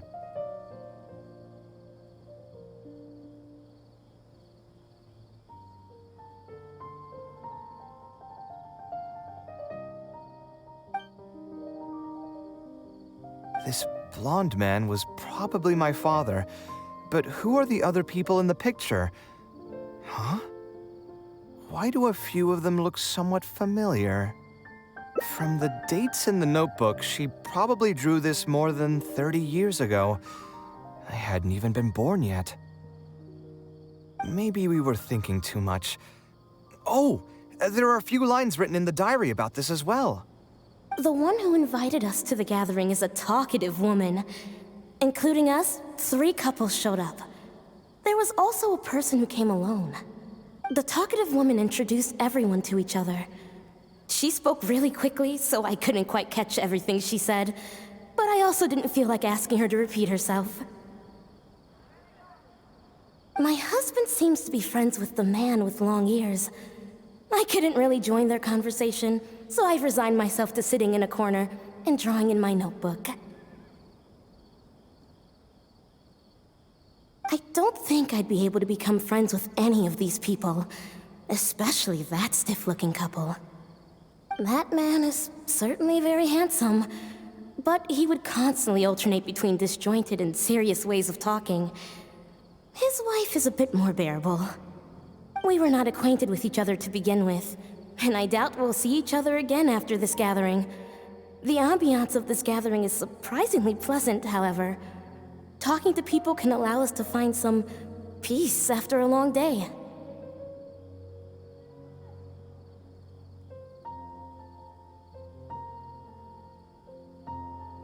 Maybe my son will also partake in these gatherings in the future.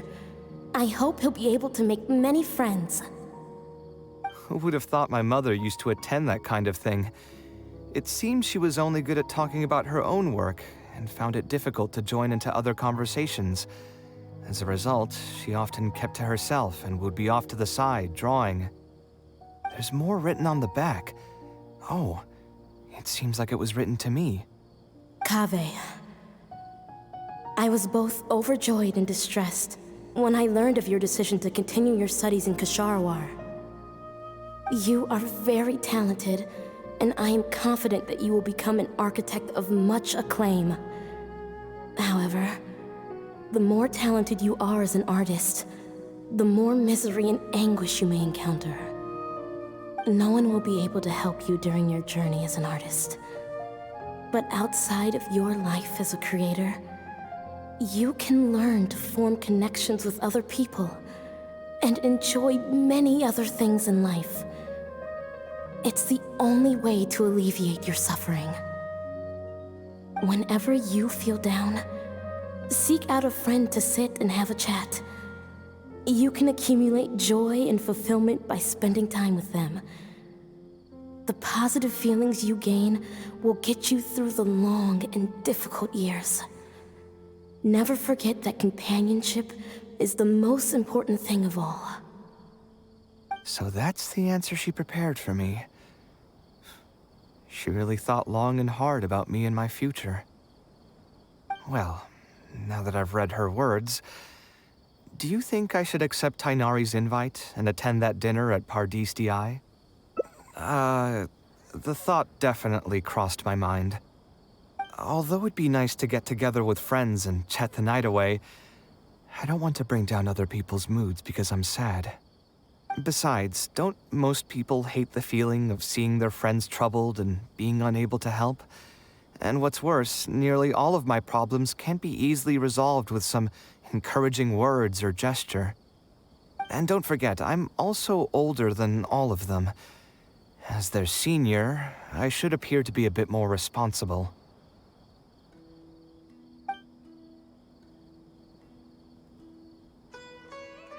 Huh, you're right. I really didn't expect to run into him here. I swear, his nose must be just as sensitive as his ears.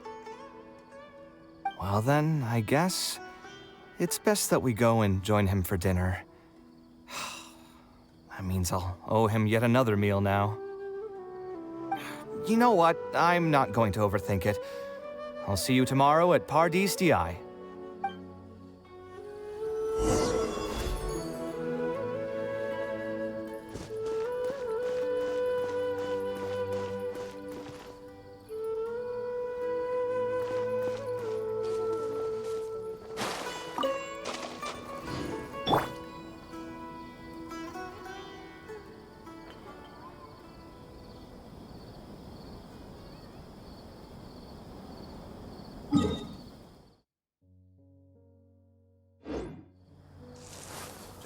follow the list and distribute the fertilizer.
We'll need to put our heads together about Kaveh's studies. Everyone's okay? Once dinner's over, I'll tell them the joke I came up with yesterday.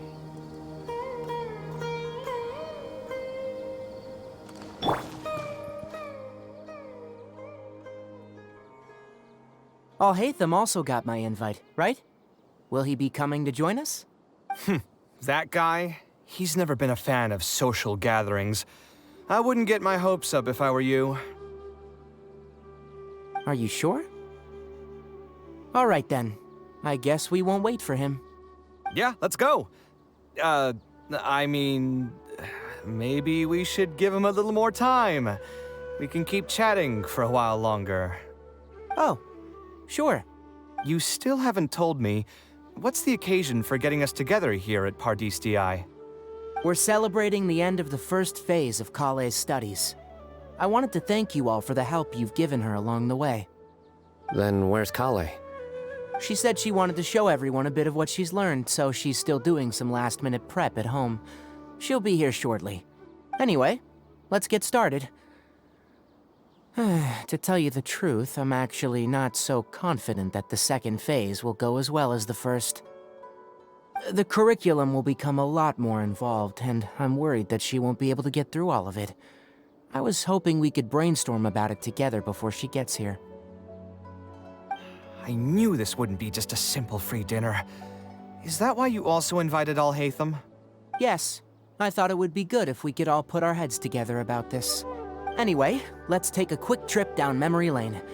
What did you guys do when you ran into a problem that you didn't know how to solve? Or got assigned a project that you knew you weren't going to finish on time? Never happened to me. I'd just pull another all-nighter. You two are hopeless.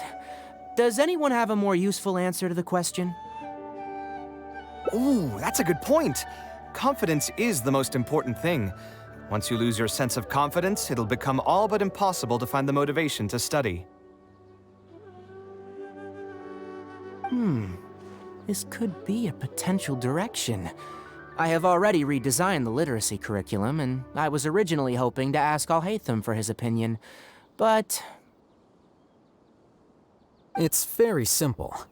Instead of focusing on the amount of material you would like to teach, focus on the amount the student would be able to remember.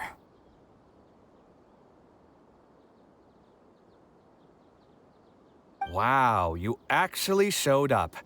I could probably count the number of times you've actually come to gatherings like this on just one hand. It's still more than the number of times you've managed to get a proposal approved on the first try.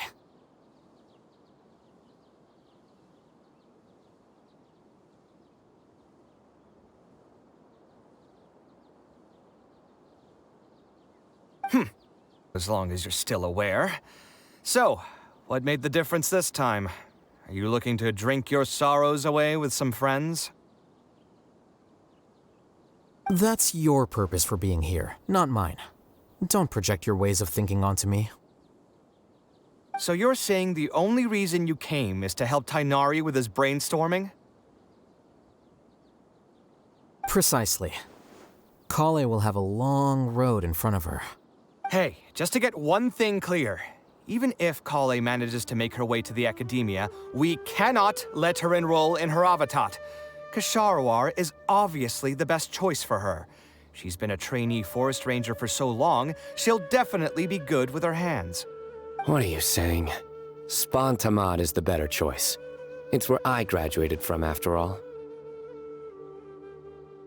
Then what about Amorta?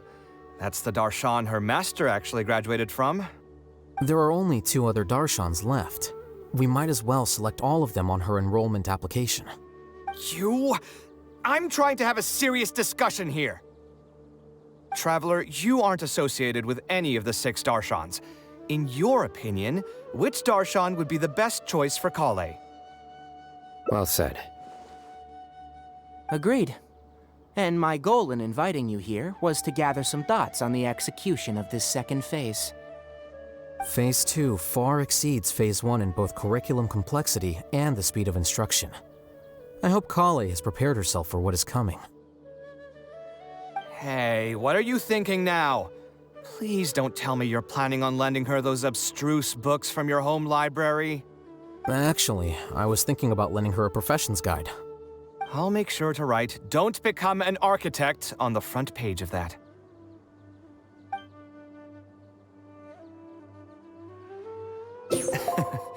You're right, I can't deny that. Is there another phase after Phase 2? What's the ultimate goal of all of this? Are we trying to prepare her for a job in the academia? We don't need to think that far ahead. Hold that thought, though. I think my vegetables are done. I'm telling you, that client had no idea what he was talking about. No matter what I did, he had something bad to say about it. Have you considered finding another client? They're all the same. I haven't had a good night's sleep for months now. Who do they think they are, ordering me to alter my design over and over again just because they have some Mora? It's too late now to change careers. You might as well try to find some joy in the pain. Besides, you'll be getting up in the middle of the night to make edits to your own design even when the client doesn't request it.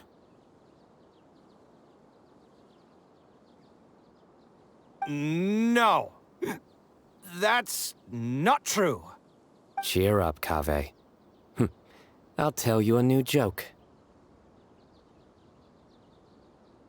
We'll save that for the end, Sino. You can keep it to yourself until then. Whatever. I'm not going to use my brain anymore.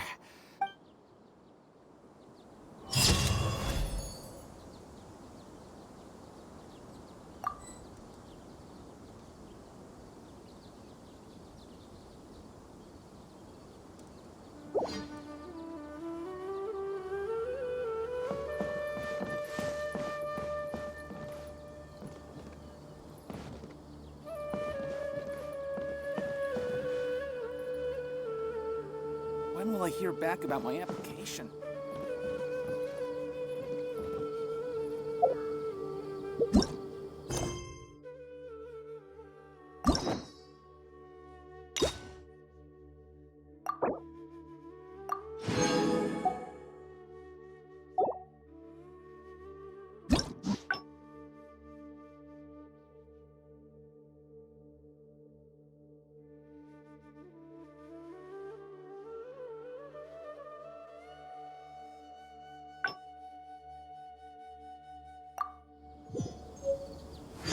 Wait. Huh? Whatever.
Alhaitham isn't in, so feel free to sit wherever.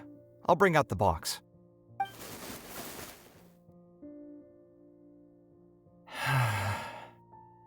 Oh, nothing. I just didn't realize how much time had passed.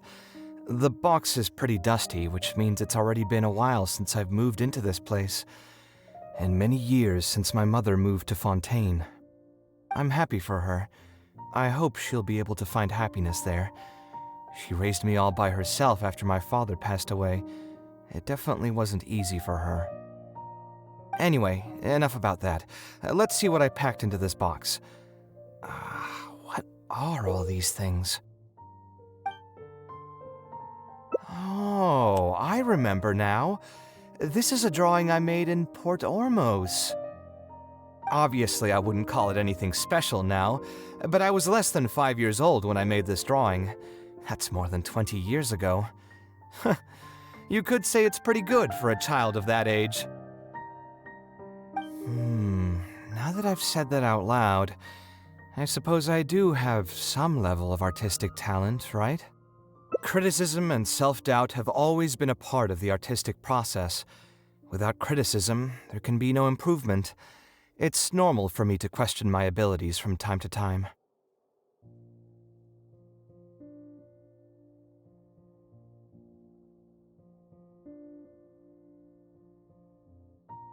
I admit that I may have spent a little too long questioning myself this time around, but as you know, the heart tends to dwell on whatever it pleases.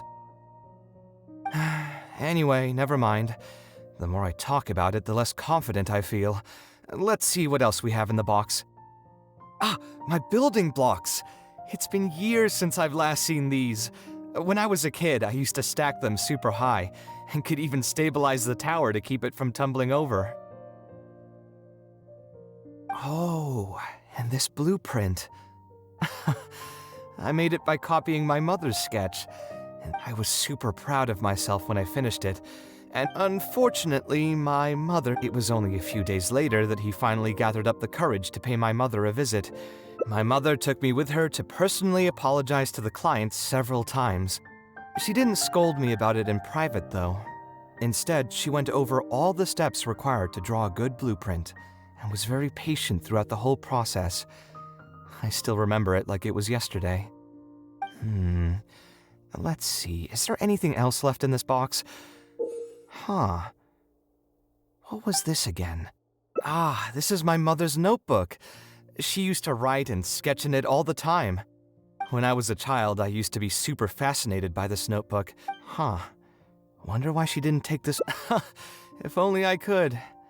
I never managed to guess the password. Hey, it's not a matter of time, it's... Who knows? Maybe this time something will click in my head, and the... I could tell what you were thinking. Don't worry, I tried all the easy guesses a long time ago. I've tried my name, my father's name, my mother's name, my grandparents' names on both sides, and all of our birthdays. I've tried every name and number remotely related to my family. I've even tried stuff like love you Kaveh, take care, and yours truly. I wouldn't try that route again. I have a hunch that it won't be that simple. Also, if she really did use something like that, she'd never hear the end of it from the folks over at Haravatat if they ever found out. Yeah, you're right.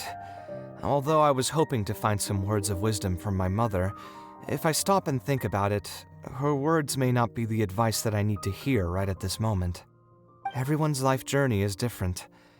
Traveler, you've visited many lands and met many people, so I'm sure you've run into situations where some advice wasn't exactly suitable for the situation at hand. Ah, I just got an idea though. If I want to rekindle the creative passion that I had before, instead of trying to unlock an old notebook, why don't I take a walk around the parts of town that had changed my life? What do you think? I'm glad you agree. Then let's start by taking a quick stroll around the academia.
Good deeds and bad.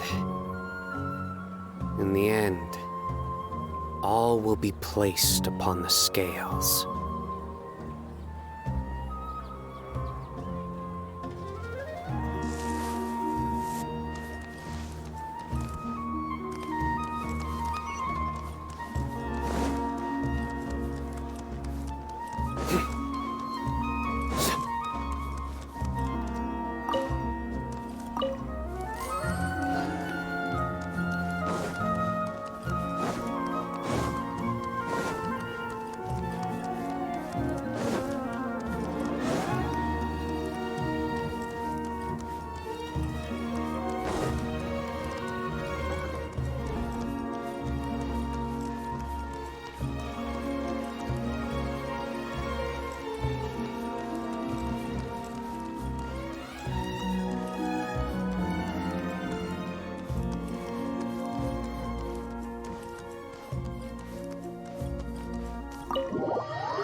Of all the places in the academia, I remember this one most. When my studies got busy, I used to pull all-nighters here trying to finish my blueprints.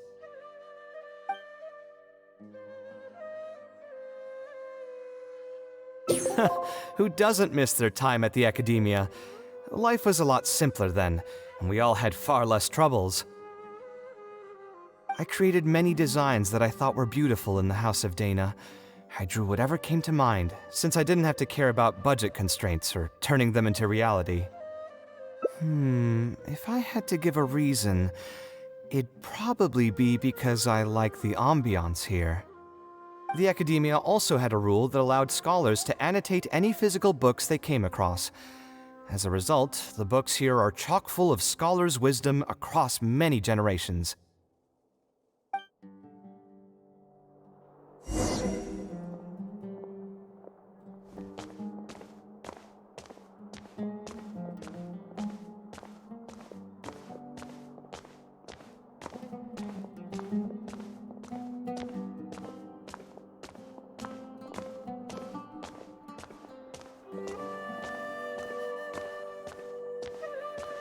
Oh, here, this is a great example. This book, History of Ancient Sumeru Architecture, contains some analysis that I did many years ago. Huh? Why is Alhatham's handwriting also in here? When did he ever read this book? I guess it's probably from when we worked on that research project together. Anyway, he probably never cared to tell you this, but the House of Dana is where Alhatham and I first met. I came here to do my homework, and saw him sitting by himself next to that row of bookshelves. A group of Haravatat scholars were chatting near him, but he looked as if he was too lazy to join them. There was a pretty stark difference between him and all the rest of them. It was my fault for feeling bad for him. I thought he must have gotten into some kind of trouble and went over to ask if he needed anything, not realizing that... Not realizing that you were in fact the one in a whole heap of trouble?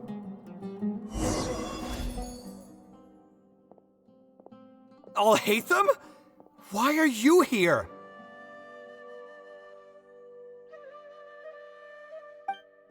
The House of Dana is a public space. Anyone can come here, no? But shouldn't you be at the records room at this hour? You're not here to watch me make a fool of myself, are you? You think I would derive amusement from watching you fall into depression over your life's various troubles? If that's the case, then I suppose I must have been entertaining myself for years.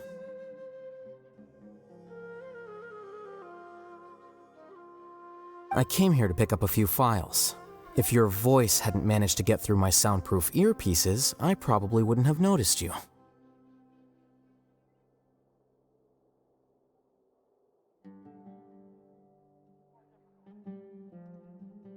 All right, I admit I was probably overreacting just now. Probably not when he's right here with us. As his senior, I shouldn't try to tarnish his reputation. There was nothing embarrassing or shameful about it. When I was still a student at the Academia, I once collaborated with Kaveh on a research project. A collaboration is usually beneficial for all parties, but due to issues with our personalities, we ended up going our separate ways before completing the project. We had a number of differences, and they remain unresolved even today. But there's no point going into that right now. The more important question is, why are you at the House of Dana? As a senior scholar, isn't it my responsibility to offer my friend a quick tour and explanation of the Academia's architecture? I see. Then let me guess. Your next stop will be the pavilions around Razan Garden? Our famed architect sure loves showing off that corner to all his friends. Oh, and Kaveh, a lot of the books you annotated have been moved to the innermost section of that bookshelf over there. You'll have to dig them out yourself if you need to find them. Huh? But why would you know that? Don't tell me you finally had an epiphany and realized that there's great virtue in respecting your elders' work. Sure, if that will give you some self-confidence. Leave any words of thanks you may have to the ex-Grand Conservator. The last time he was here, he was complaining that he had received reports from current students. The main grievance being that the annotations are too long and difficult to read. As a result, the books you annotated have been moved to the back shelves. What? But all of my annotations were extremely important. Instead of reporting me, they should have been thanking me for my service. The notes that I took, they couldn't have asked for a better analysis of those books. Okay, just you wait. I'm going to fix this right now. I'll dig all the books out and return them to the proper shelves. Oh, we'll wait. Anyway, you were about to say he's feeling a bit down? Put through the ringer. What an interesting phrase. I assume he used those exact words himself? He probably did suffer quite a bit, that's true. He always spends a lot of time editing his proposals, with the goal of satisfying as many of the client's preferences as possible. But the satisfaction of one client will not translate to general satisfaction with his work. Many problems in life can only be solved by a fundamental change of attitude. As the leading genius of Kshahrewar, Kaveh should have both the right and the confidence to reject any unreasonable demands. There are plenty of architects in Sumeru who are inferior to him in skill, yet far more irascible in temperament. What's more, there are plenty of people who look up to such individuals as paragons of staying true to one's principles.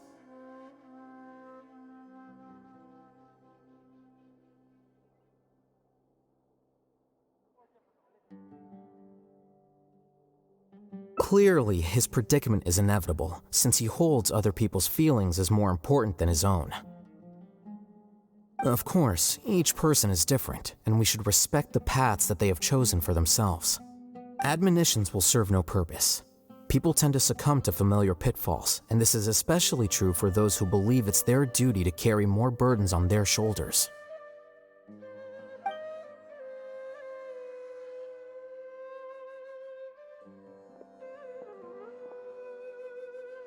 Looks like you were having an enjoyable chat while I was gone. Were you talking about me by any chance? What do you think? What else is there to talk about? Surely no one would be interested in talking about the files that you were browsing through earlier. Anyway, you should take a look at this. Look at this comment on page 82.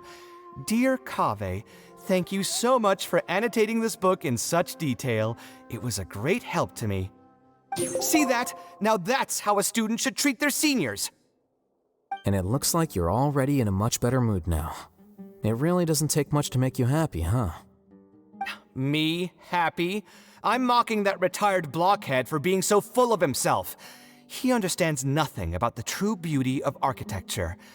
When I can find some time, I'll have a serious talk with him about making sure these books are put where they belong. Why don't you just move all the books yourself? It's not like he hasn't cursed you out before. What was that nickname he gave you while you were in the academia? The Urchin of Kshahrewar? Kaveh had a habit of scribbling and writing in all kinds of books. Hey! You didn't need to bring that up. At least not when I'm still standing here. Oh, actually, I also found a really old sketch in one of the books over there. See? Doesn't it remind you of something?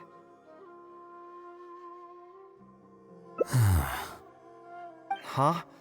Don't tell me even you don't get it. Don't ask me. This is the time you specifically put aside to brag about yourself. Feel free to hoard all the spotlight you want. You... In that case, allow me to explain. Although this sketch is a little abstract, you can plainly see from the road plans that this was an original concept for the expansion of Port Ormos. We can also plainly see that the designer was a huge fan of this project. It's the project he loves to talk about the most, second to the Palace of Alcazarzaray. If I don't keep bringing up the neat projects that I've done, how would anyone know that I was the one who did them in the first place? There shouldn't be any complaints about Port Ormos. If I remember correctly, the construction process was very smooth, everything was made ready ahead of time, and there were very few safety concerns. There are indeed no records of any complaints about this project. A most impressive achievement. See? What did I tell you? Come on, let's take a stroll through Port Ormos next. I'll tell you all about the designs I made for the place. No need. It's almost time to clock out for the day, and I don't intend on bringing any unfinished work home. Suit yourself. It's not like you know how to appreciate artistry anyway. Let's go, traveler. I'll take you to Port Ormos.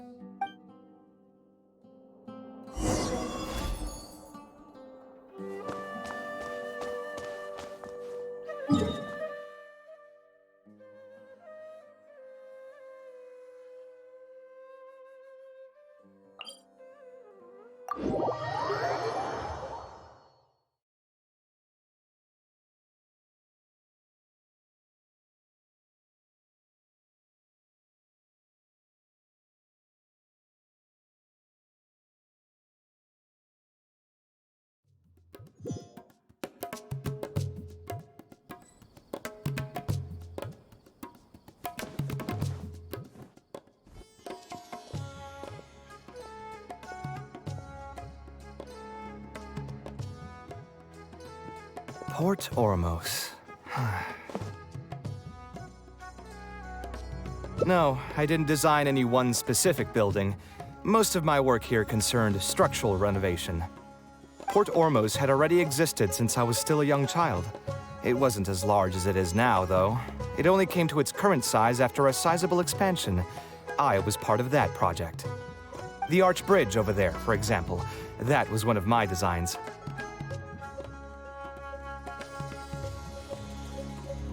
When I was first tasked with the project, I decided to reference the growth patterns of nearby trees to split Port Ormos into 2 levels. My goal was to improve the overall utilization of space. We ran into a lot of issues during construction, but thankfully, we were still able to achieve the original vision. Residents can now behold all the ships entering and leaving the harbor from the vantage point of the bridge, while visitors can recognize the site of Port Ormos from a long ways away. I was still young and new to the trade back then. I could hardly believe that an idea in my head could become reality and remain in the world for many years to come. The true cornerstone of the creative process. The point about the design that will be ultimately used to judge its true worth. It was the first time that it became crystal clear in my mind. Once built, a building will continue to stand. Countless people will see it, and countless more will step inside it. Its final worth, whether it's good or bad, will be assessed by the countless generations of people that interact with the building during their lives.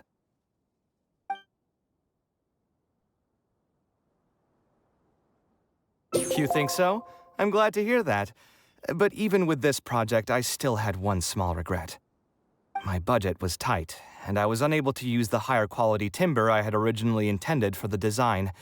I knew that some concessions on aesthetics would be needed as soon as I agreed to a proposal that prioritized the practical functions of the project. Us creative types know better than anyone that most projects cannot be completed without a few regrets. Even the Palace of Alcazarzare was not perfect. Yeah, you're right. I should learn to look toward future opportunities, and believe that any regrets I have can be overcome in time. We've spent long enough here. There's still one last place I want to go, but it's a little far. Would you be interested in a quick trip to the desert? Great. Most of my projects over the last few years have had something to do with the desert, partially because there's a special place there that I often visit. This is a rare opportunity, so why don't you come along and see it for yourself? If you ever feel down, maybe you'll be able to go there and feel better too.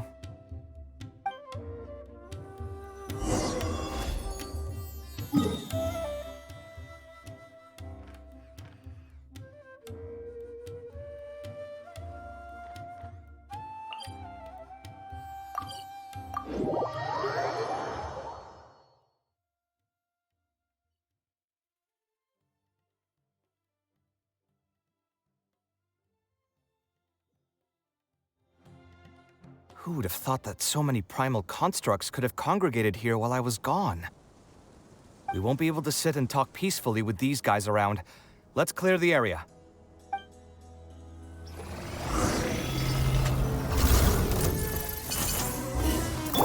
Nowhere to run!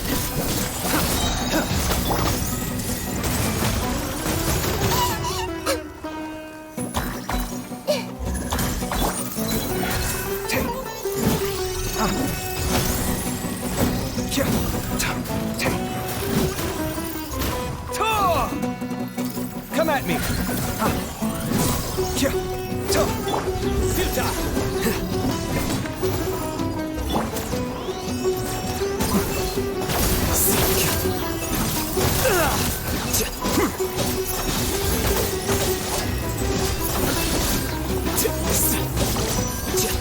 Your sins weigh upon your soul. You stand condemned. Your penance is due. You stand condemned. Guilty. You stand condemned. Watch and learn! Scanning.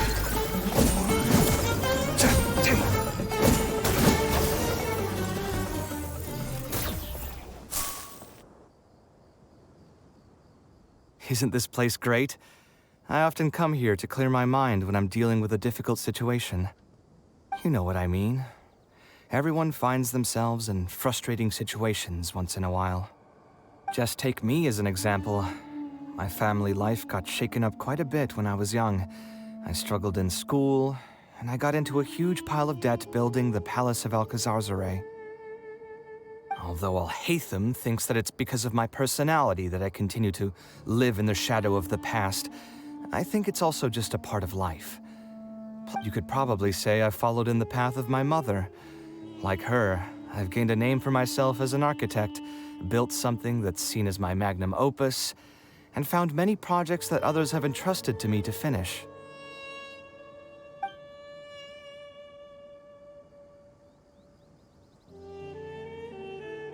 Life is too boring when you live with no enthusiasm and passion. Only those who believe in the inherent meaning of it can capture the small nuances of everyday life and turn them into inspiration for beautiful designs. Of course, I will concede that loving something also means taking it to heart. So to an extent, caring is also a source of pain. If I didn't love my work, I wouldn't be so torn up about it all the time. But still, isn't this place beautiful? Despite the erosion from the winds and changing seasons, you can still perceive its past beauty and glory. With different landforms come different architectural styles. The desert's history has left it with few records regarding its buildings, so I often visit the desert to investigate things in person. The sight here has moved me ever since the first time I laid my eyes on it. I told myself that one day, I would also be able to create buildings that move others.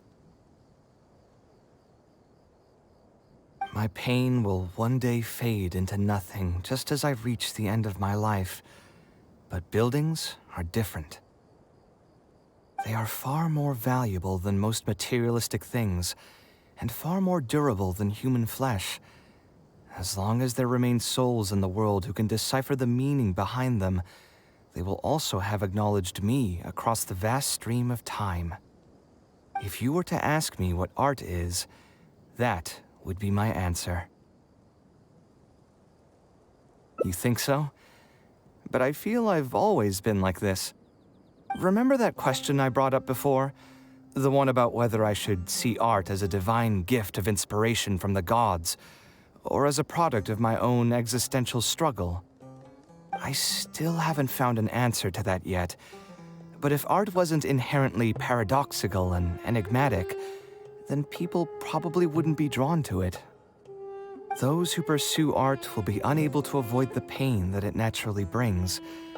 Will often be floating on cloud 9 one second and sinking in a mire the next. I'll try gathering my thoughts again once I've found a way to define art in the first place. In any case, thank you so much for listening to everything I had to say.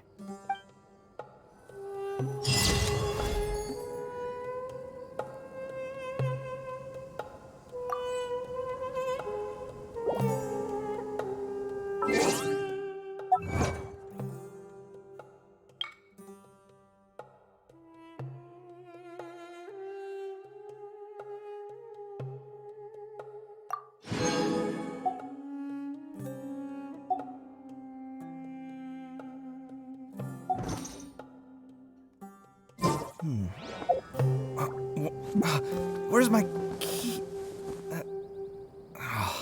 Not again.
My latest is...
Taking this commission was truly the worst decision ever.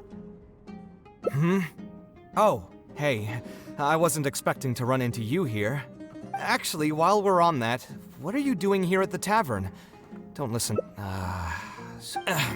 Anyway, stress is just an inescapable part of being a working adult. Boss, I'll have a glass of wine. Same as... Do you want something too? I'll put it on my tab. Wine in a glass of juice, coming right up.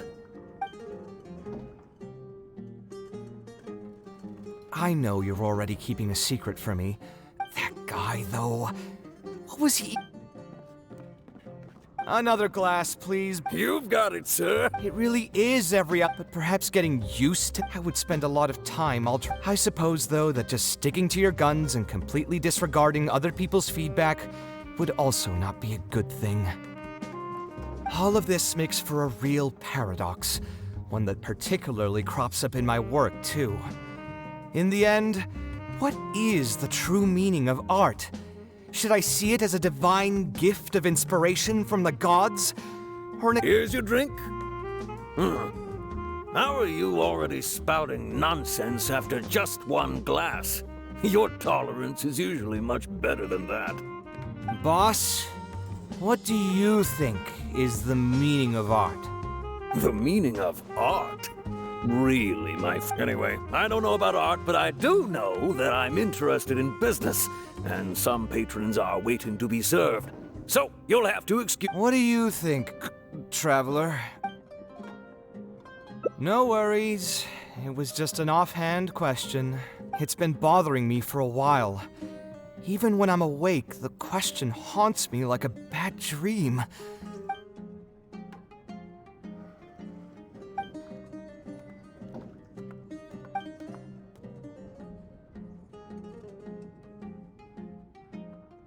Sounds great to me. I don't even want to think about a different career. I see. That's not a bad idea. I think I've heard a saying somewhere before. 80% of a working adult's woes are due to not having enough mora in the bank. It's just a saying, of course, but even I will admit that my life would be a lot better if I could make additional mora. And if I want to make mora, I should finish that ridiculous commission. But I really can't find it in me to go back and talk to him right now. Hold on. I just remembered that I used to have a senior classmate by the name of Alkami. If memory serves me right, he's no longer taking private commissions, but he's still doing pretty well for himself. Maybe I'll be able to get some advice from him. Yeah, I should get on this right away. No more wine for me today.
Something on your mind again? Let's work through it together. 2 heads are better than one.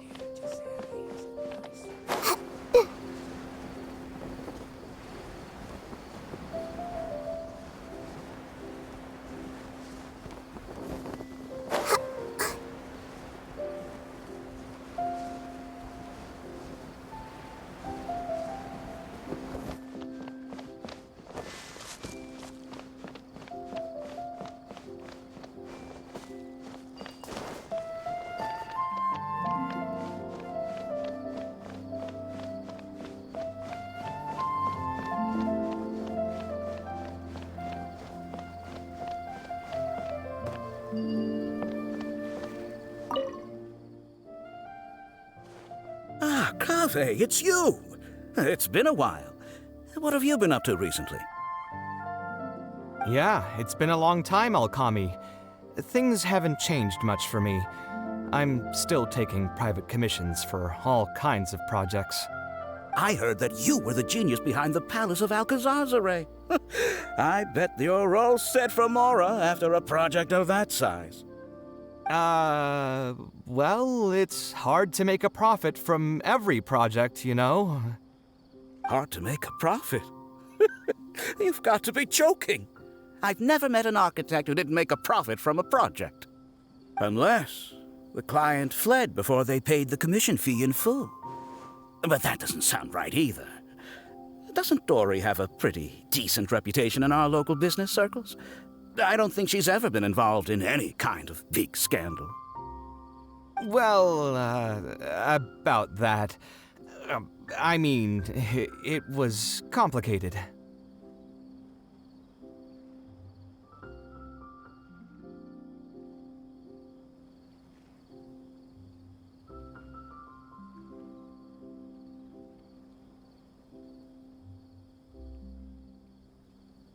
I understand. Either way, doing one project after another sure gets exhausting over the years, huh? I've been there, so I can feel your pain. I mean, I obviously never had your reputation to live up to. That must have been stressful. But I'm sure we've faced all the same problems. Trying to keep your client in a good mood while you're trying to stop them from micromanaging things they don't know the first thing about. I don't miss it. Thankfully, that's all behind me now.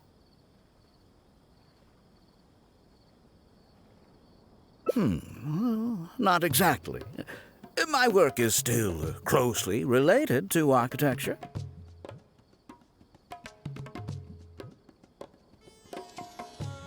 Judging from the look on your face, you're still strapped for Mora. That's quite unfortunate. You're the most artistically gifted graduate the Kasharawar Darshan has seen in decades. But it looks like you still have a lot to learn in terms of making Mora. With that said, us Kasharawar grads should still look out for each other.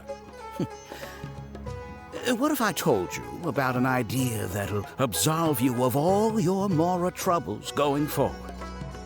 Are you serious? But something like that has got to be some kind of top-level business secret. Are you sure you can just share something like that with me? Besides, I don't want to just take something like that without offering anything in return. I still have a little Mora. Or is there something that I can help you with? Oh, you're too kind. This is just a simple tip. Even if I didn't bring it up, I'm sure you'd hear it from the others sooner or later. The idea is this. I recently opened up a training center with the goal of educating people in architecture design. Compared to the classes taught by those old fossils at the academia, my classes are more condensed and streamlined and will allow people to quickly get their foot in the door.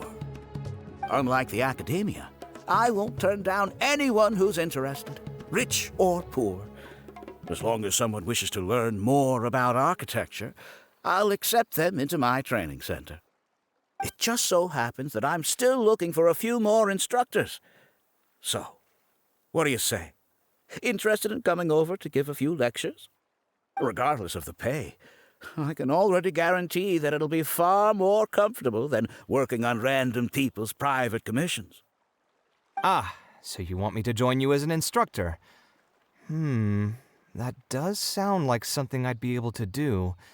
It sounds like a pretty stable job, too. What do you think, Traveler?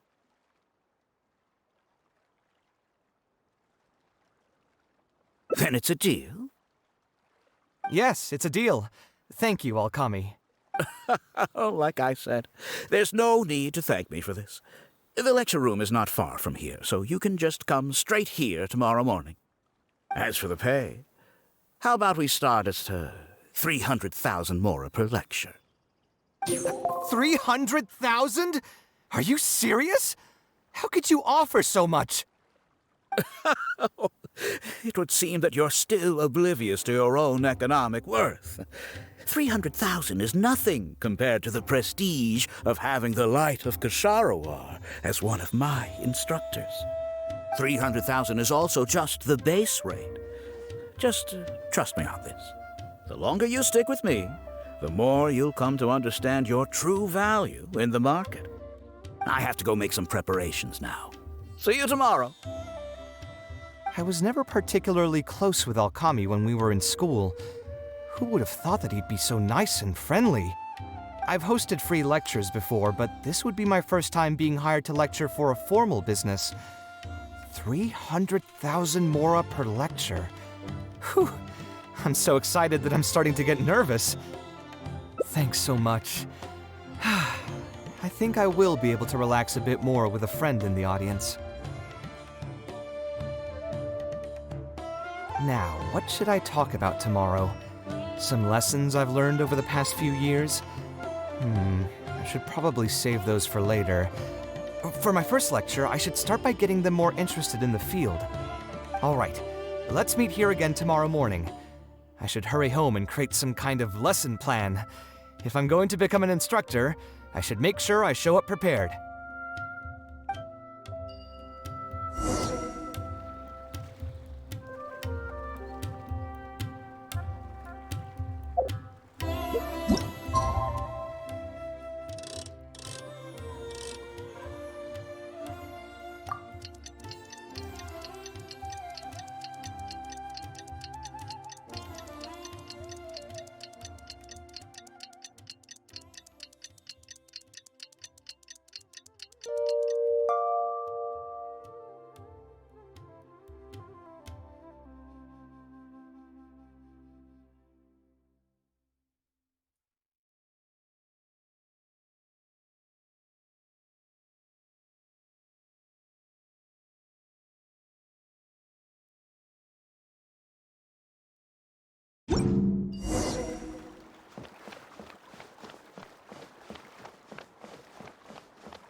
I didn't expect you two to get here so early. I was up last night preparing for the lecture, but I ended up getting so excited that I couldn't fall asleep. Here, I've prepared a lesson plan. Do you want to take a look? Lesson plan? I must commend you for your dedication. But the training center has already developed its own set of teaching materials. Instead of using your own plan, you can just use what we have here. Of course, you're always welcome to work in some of your own content to add some fun and flavor. Sure, be my guest.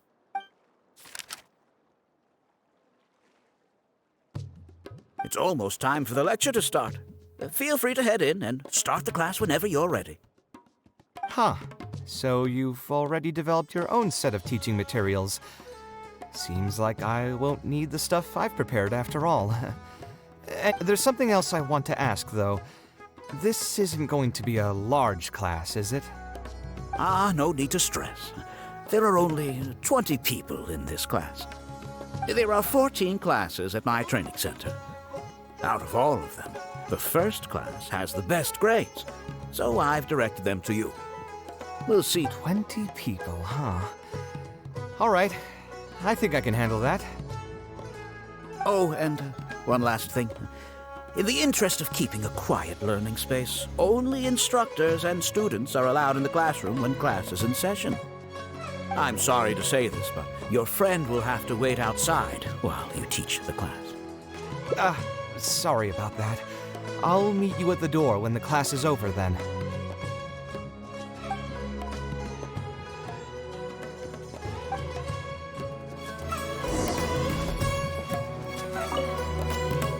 Hey there. Can I help you? Oh, Alkami? You mean that rich guy who's been making quite the name for himself? Yeah, he commissioned a set of furniture from me a while back. Paid a great deal of mora for it, too. I heard he earned a fortune working as a renowned architect. Now he's opened a training center so others can follow in his footsteps. If the tuition wasn't sky high, I'd enroll my child in a heartbeat. Architecture really sounds like a lucrative profession.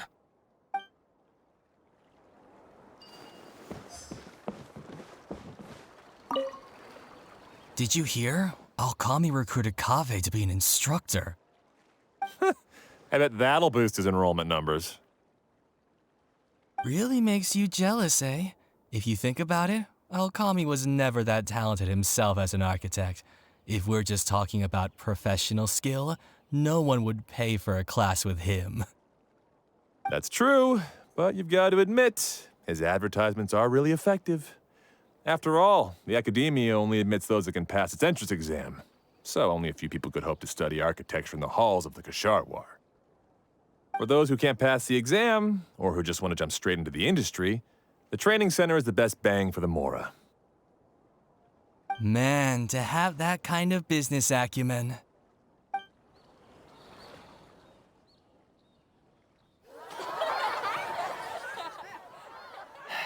All right, everyone. There's no need to be nervous. Class is over, so we can just chat for a bit. I shouldn't have lost my temper during the lecture. Did I scare anybody? No, you weren't scary at all, Mr. Kaveh. We were just a bit lost and didn't get what you were talking about. Oh, don't get me started.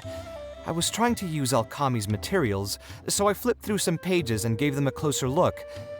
The more I read, the more upset I became.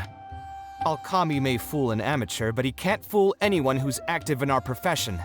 The materials he made are completely useless for teaching real architecture. In my opinion, the most important skill of an architect is their ability to craft a design. In other words, they must be able to conceptualize ideas. There are tens of thousands of buildings in the world, as well as a countless number of architectural styles. Some designs emphasize aesthetics, while others prioritize practicality. The architects who can critically evaluate the quality and fit of different designs are those who can come up with great designs of their own. But you won't get any of that from the teaching materials they're using here. All these students are doing in class is rote memorization of existing designs. They are learning nothing about the underlying principles.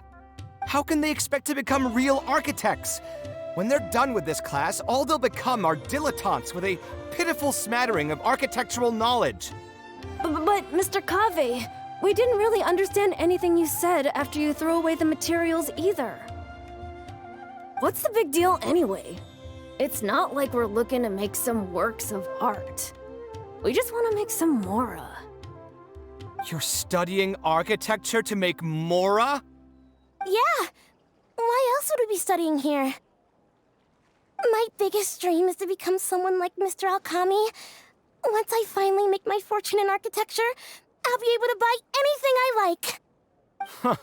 In that case, I'm afraid you'll probably be disappointed. The reality is that the work of an architect is very difficult, and the pay is not lucrative at all.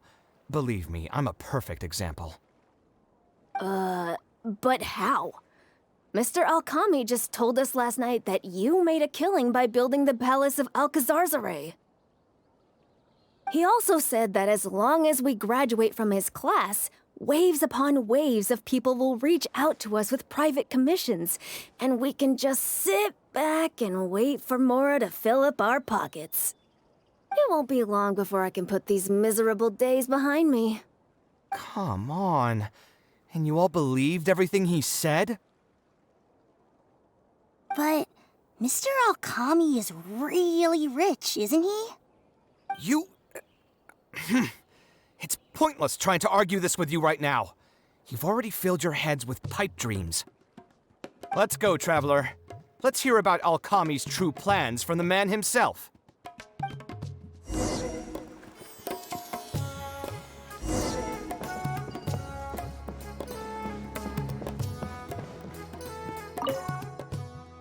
What's wrong, Kaveh?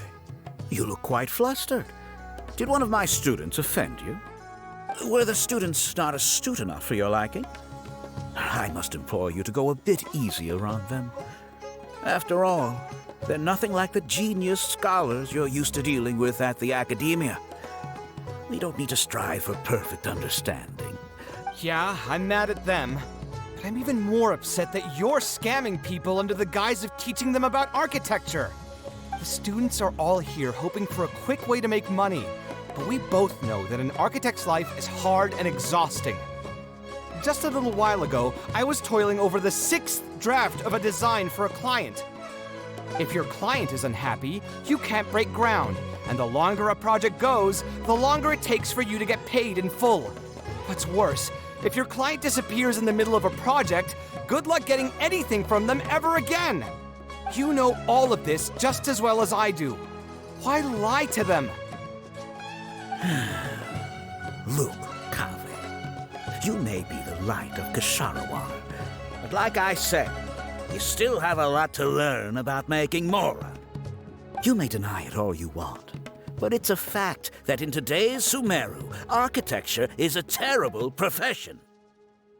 Our clients care very little for the effort we pour into our designs. Instead of appreciating us, they spend all their time nitpicking details and demanding changes, often forcing all kinds of ridiculous ideas onto us. I suppose that's more or less true.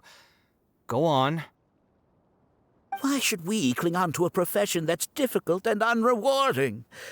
If the field is dying, then a person who still wants to make a good living will just have to change their strategy.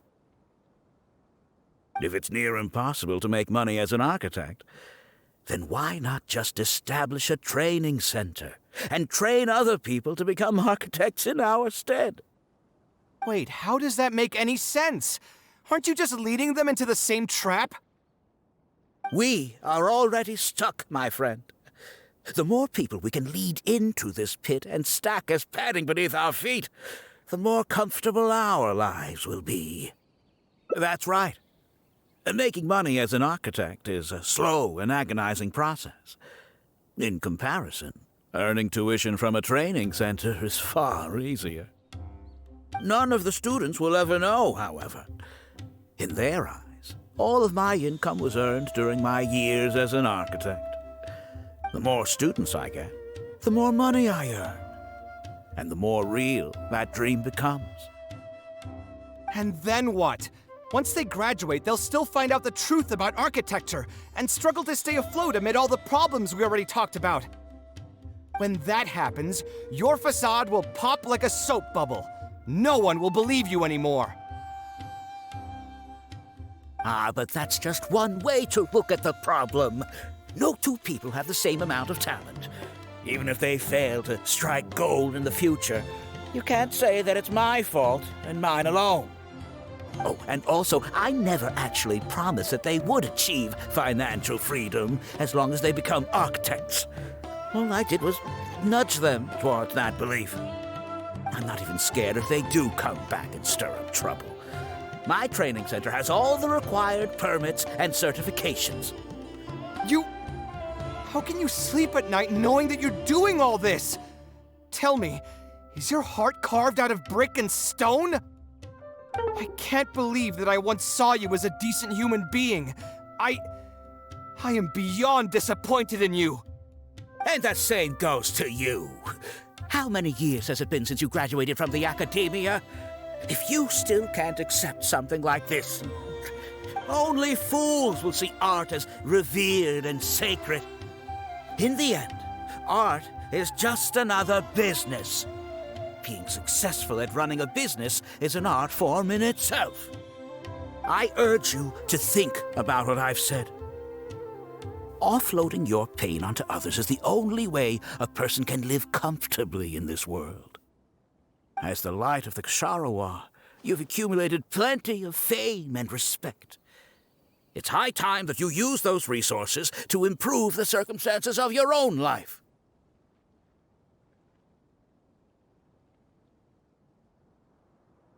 Think it over, Kaveh.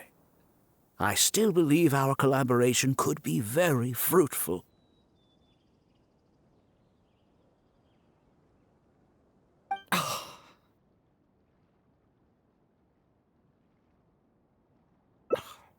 I'm so mad, I feel a headache coming on. There's nothing more I can say to him. I'll resign from my position as instructor. Of course, I'm sure you've realized that as long as I remained at this center, he would be able to use my name to advertise this place. Even if I just sit back and do nothing, others will be deceived and suffer because of me. He is right about one thing, though. These kinds of training centers are everywhere. And even if the academia was to find out about it, it's unlikely that they would take any real action against it. The most that they could accuse him of is false advertising. And even that would be hard to prove. Oh? Did you notice something else? Yeah, you've got a point. The rate he gave me was 300,000 mora per lecture. That probably came out of the students' tuition. And who knows just how much he's been charging the students for attending his classes. If you're gambling everything on making it rich as an architect, are you really going to have the mora to pay for that kind of tuition? Right. We should hurry. The students didn't believe a word I was telling them. They're still daydreaming about making millions. We're never going to get any information from them again if we let Alkami talk to them first. Let's move now before he's had the chance to react.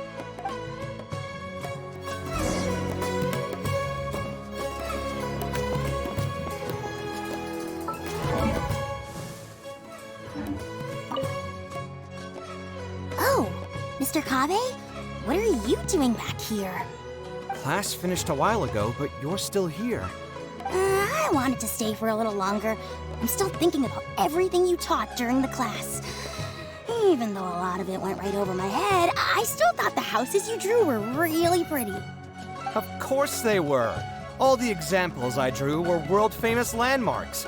Each one was the magnum opus of a celebrated architect. It's a good thing that you could recognize them for their beauty. The accumulation of knowledge is the first step to artistic expression. Instead of rote memorization, you should try to relate and to understand, and after that, try to resonate with the work. Resonate? Yes. When I first got into architecture, there were many things about it that I couldn't understand at all. I would find a building to be beautiful, but have no idea what made it so good. And for most people, just being able to admire a building is enough. To become a good architect, however, you must also learn to assess and appraise. Going from admiration to assessment will take a lot of time and specialized knowledge, and I'm afraid that some superficial speed training won't be enough to take you there. Just as I thought. Becoming an architect won't be as easy as Mr. Alkami made it out to be. I'm sorry. I'm not trying to crush your dreams. All I want to tell you is that an architect's life is not as carefree and easy as others may make it out to be. I understand. Thank you for telling me the truth, Mr. Kaveh. I think I'll still stay here for the time being, though, since my family still hasn't paid everything off. Paid off what? Sorry, I can't say anything more. Mr. Alkami made it very clear that anyone who talks about it will be kicked out of the class. Don't listen to him. I am the most famous architect in Sumeru. If he kicks you out, then I'll just take you in instead. Really? Why would I pull your leg? I can see you have some talent, so as long as you get your fundamentals down, you should be able to pass the entrance exam, and continue your studies at the academia. Then please keep this a secret from me, Mr. Kaveh. Truth be told, my family is not very well off, so we couldn't really afford the tuition for this class. Mr. Alkami was the one who reached out to my parents. He told them that he knew a merchant by the name of Bahar and that we could get a loan from him. He told all the students that once we graduate, people would come flocking to commission us for projects. If everything went well, we'd be able to pay off everything in just a few years, and all the more we make after that would be ours. How much did your family borrow from this merchant? I think it was several million mora. And what was the interest rate? I'm not really sure. My parents were the ones who signed the contract. All I know is that the stack of papers was as thick as a slab of rock. Yeah, I have a bad feeling too.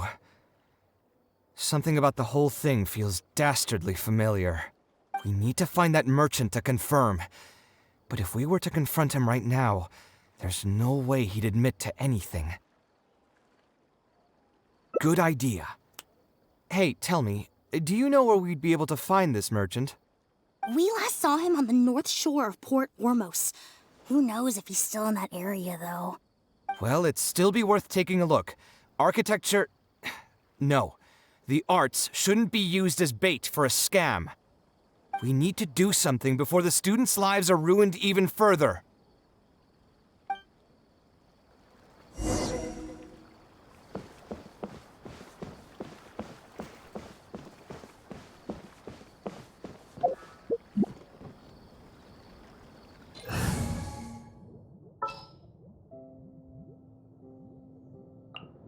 All is accounted for. Let's move out.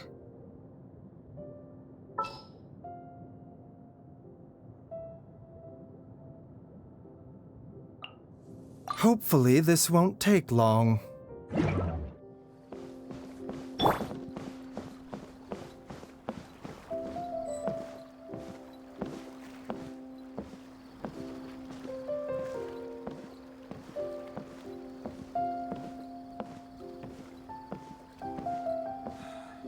It's great that there hasn't been a sea monster attack in a long time.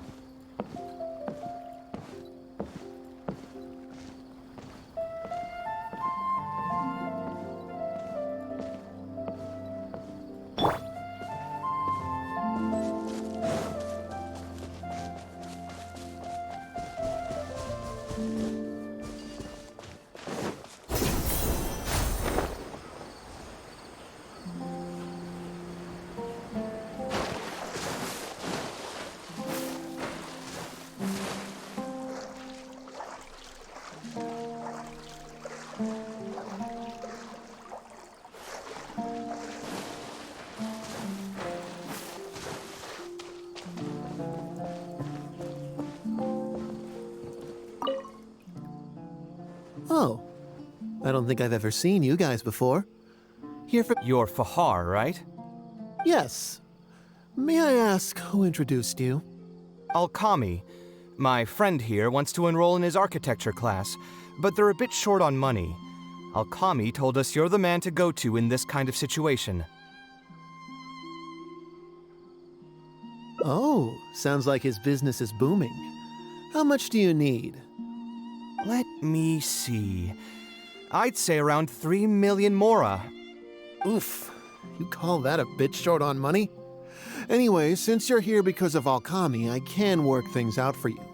Make sure you sign the contract, though. Lots of people are borrowing money from me nowadays. Here you go. Don't worry, there's nothing particularly unusual about it. All you need to do is pay back the loan in full within 3 years. And what if they won't be able to pay it back?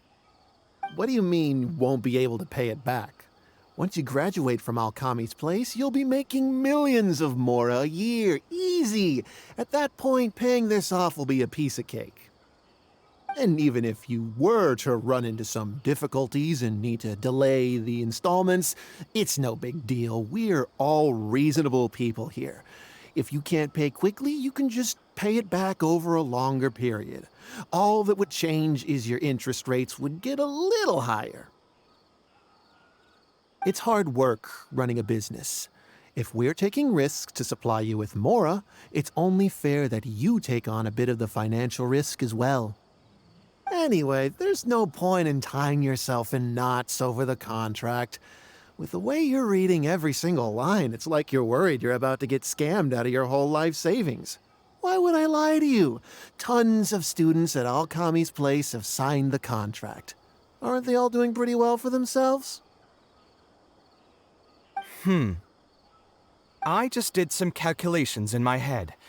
When you say the interest will get a little higher, do you mean it'll get higher than 30%?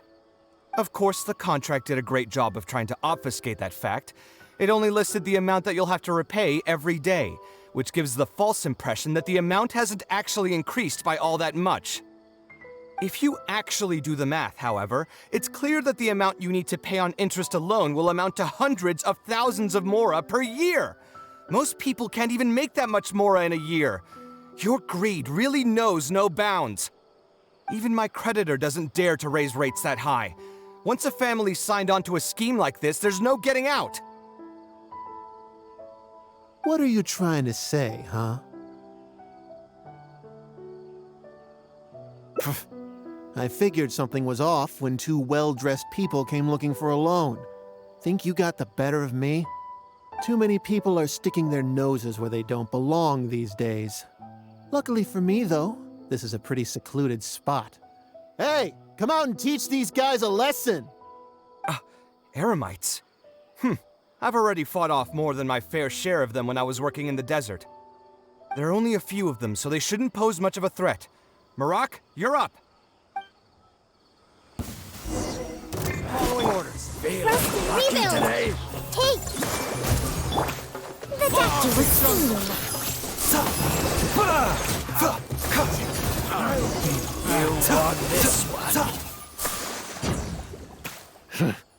Who are you and what do you want? I don't think we've done anything to hurt or offend you, so why go this far to destroy my livelihood? Debt has the power to upend your whole life. I know very well just how miserable living in debt can be.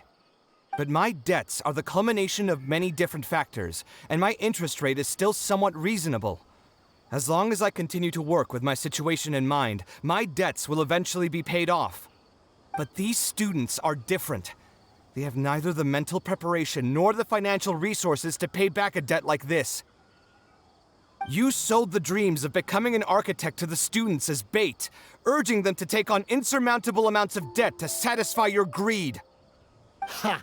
Everyone knows there's no such thing as a free lunch. It's their own fault for falling into the trap. And if we're going to talk about greed, aren't those students the ones who are blinded by it? They completely ignore the risk that's right there in front of them. Ha! And here comes the silver tongue. Surely you use that to reel in the students as well. Even now, many of them are still hopelessly dreaming of striking gold after they graduate. People grow by learning from their mistakes.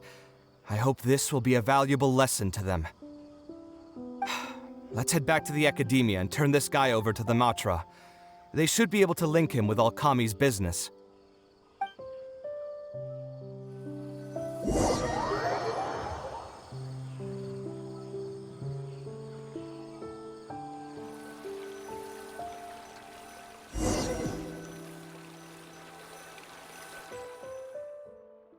Sino? Didn't think I would run into you here. My vacation just ended not too long ago, so I'm going over some cases at the academia. Who's this?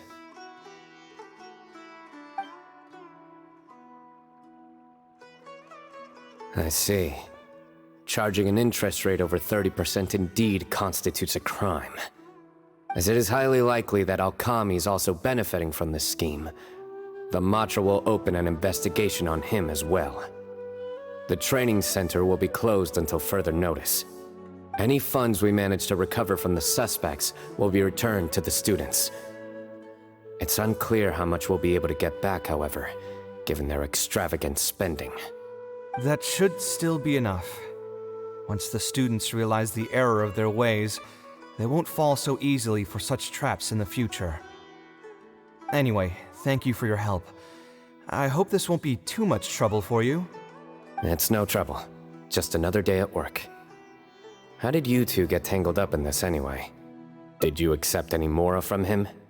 He promised to pay me 300,000 mora per lecture, but I resigned as soon as I finished the first session. I didn't take a single coin. Ah, that's good. What do you mean, that's good? Would you have taken me into custody as well if I had actually accepted any mora? I wouldn't have gone that far. But, had he insisted that you were also an active participant in his schemes, under our rules, we would have been required to open an investigation on you as well. Either way, though, I believe you are innocent in all of this. Had you actually been all right with making money through less than noble means, your life wouldn't be the mess it currently is. Hey, what was that? What do you mean my life is a mess? Never mind. Your life is fine. You're just messing with me now, aren't you? Let's get back to business. If Alkami's case can be successfully resolved, you'll be eligible for a monetary reward from the Academia. Don't forget to pick it up after the fact. Huh. I didn't even know there was such a thing. I never would have guessed. What I'm trying to say is that we didn't report Alkami because we thought we could make some more off of it. The reward will be given regardless of your personal motivations. It was implemented with the intent of encouraging people to supply tips to the Matra. Fine. Is there anything else? I want to go back to the training center one more time and talk to some of the kids. Sure, but you should wait until tomorrow. My subordinates will shut down the center today, and summon the students to gather information on the total amount of mora they've lost in the scam. All right, then I'll stay out of their way. I can talk to the kids tomorrow. I have a few other things to take care of, so I'll be off for now. If you want to follow up on this case, just come find me again. Or at... That should finally be the end of that. Oh, who would have thought it would turn out like this? All I wanted was to find a new gig and earn some mora. To think Alkami would sink this low, it still makes me really upset. Still, I think I feel a little better now than when you found me back at the tavern. It's a little ironic, but you could say it's because I've realized that there are many circumstances in the world that are even worse than my own. Now that I've seen such things firsthand, I suppose I've earned a new sense of appreciation for my life. How should I put it? I'm pretty stubborn when it comes to my profession, so I often argue with my clients. The arguments are usually extremely frustrating, and every once in a while I'd wonder if I only became an architect because fate wanted me to pay for some sins I'd committed in a previous life. Alkami's suggestion would have allowed me to quit my life as an architect and earn money solely from my reputation.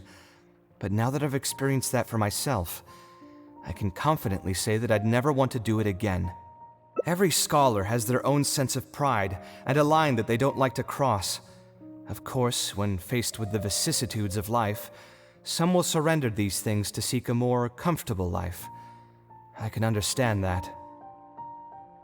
Just speaking for myself, though, I don't think that's something I'd ever be able to do. The voice in my heart would just keep repeating one thing. The moment I turn away from my dreams would be the moment my career ends.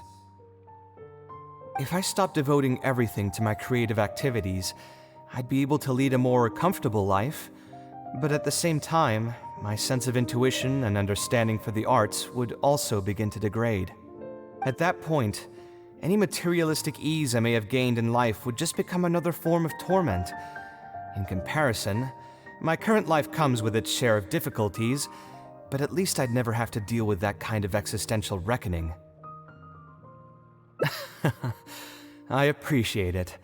You may call me conceited for this, but I would also like to think I'm talented enough to be able to lead a decent life without compromising my pride. It's certainly not easy, but I want to keep at it. My thanks again for being such a great help throughout all of this. I'm planning to pay another visit to those kids tomorrow. Want to come with me? All right, I'll see you tomorrow then. Get some good rest.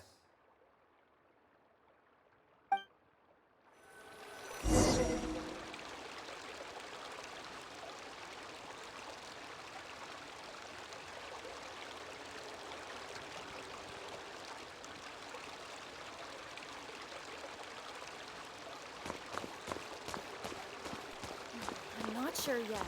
This is just my guess. Welcome to the Academia.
Life, death, and the world around us all follow a set of laws. What is the best way?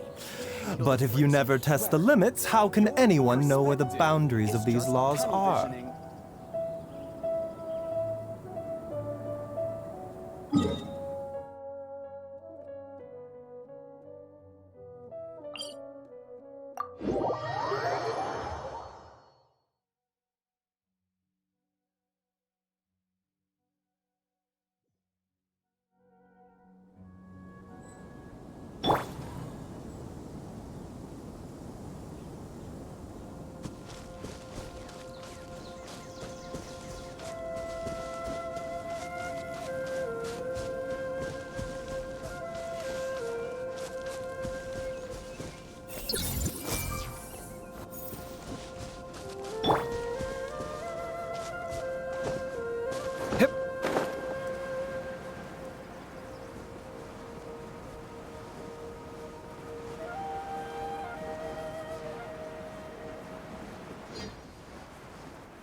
Never would have guessed Mr. Alkami was a scammer. The training center has been shut down, and the Madra have promised to return some of our tuition. But we've already spent so much time on this class. Mr. Kaveh said we can keep working on our fundamentals and try to get into the academia. Ha! Easier said than done. If it was easier to get into the academia, none of us would have signed up for the class in the first place. Only the best of the best can get into the academia studying on their own. Mr. Kaveh might be willing to teach us. Why? What reason does he have to stick around? So, you're the only ones that showed up today, huh? Huh? Kaveh's here! Now, that's Mr. Kaveh to you. I'm here as your instructor, so let's keep things a little more proper. I'll keep instructing you for a while longer. You can pass on the message to the other students. As long as someone wants to come, they can join the class. Oh, also, I'm usually pretty busy, so I'll only be able to teach architecture fundamentals on my days off. Another disclaimer, I can't promise that you'll all be able to understand everything I'm going to teach. Architecture is not an easy profession. Aesthetics aside, even the basics of safe design can already be a handful for most people. If you want to design safe buildings, you'll have to go through a systematic study of structural engineering. And just as a heads up, all of this will be a huge step up from the superficial stuff you were learning before. It'll take both talent and perseverance to get through the course. I don't want to hear anyone say that I didn't warn you. We'll try our best. It seems some of you are really serious about this after all. All right, everyone, pack your stuff up. No need to prepare much for today's class. We're going to go on a quick field trip. You'll know once we get there. Come on, let's get going. We'll be off once everyone's grabbed their pencils and sketch pads.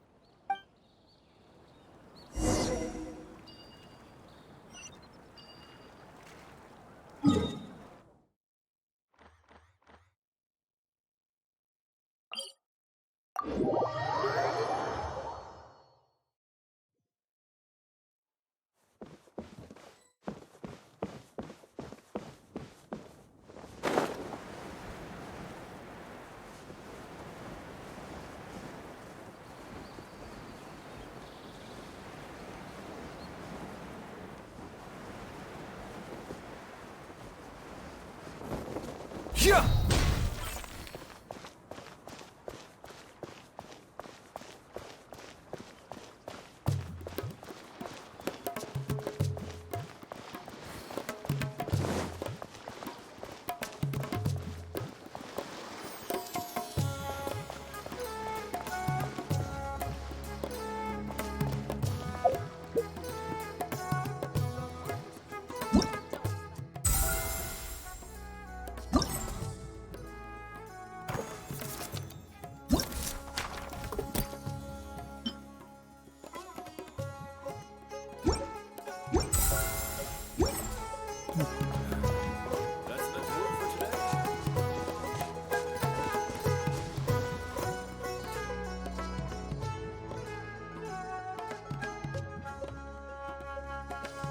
This lighthouse has been around for a long time, and I handled its renovations when I first graduated from the academia.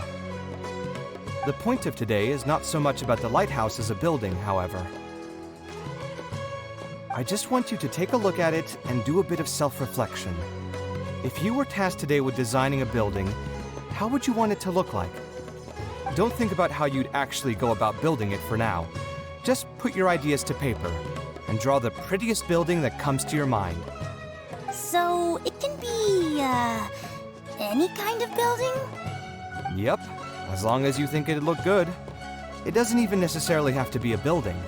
If you want, you can draw trees, the ocean, or even a garden area. Draw whatever you'd like. In my experience, it's best to approach the study of architecture from a point of personal interest, rather than for the sake of a career. Both the study and practice of architectural design are extremely difficult. A person who's forced to work on projects that they don't resonate with will only struggle and suffer. So at least for today, I hope the students will be able to create something that they enjoy. There's no need to think about it too hard. They'll have plenty of time in the future to revisit the design and make changes. What do you think? Want to try your hand at it as well? Don't forget that this is a free class from Mr. Kaveh, the Light of the Kshahrewar. On a normal day, this would cost you 300,000 mora.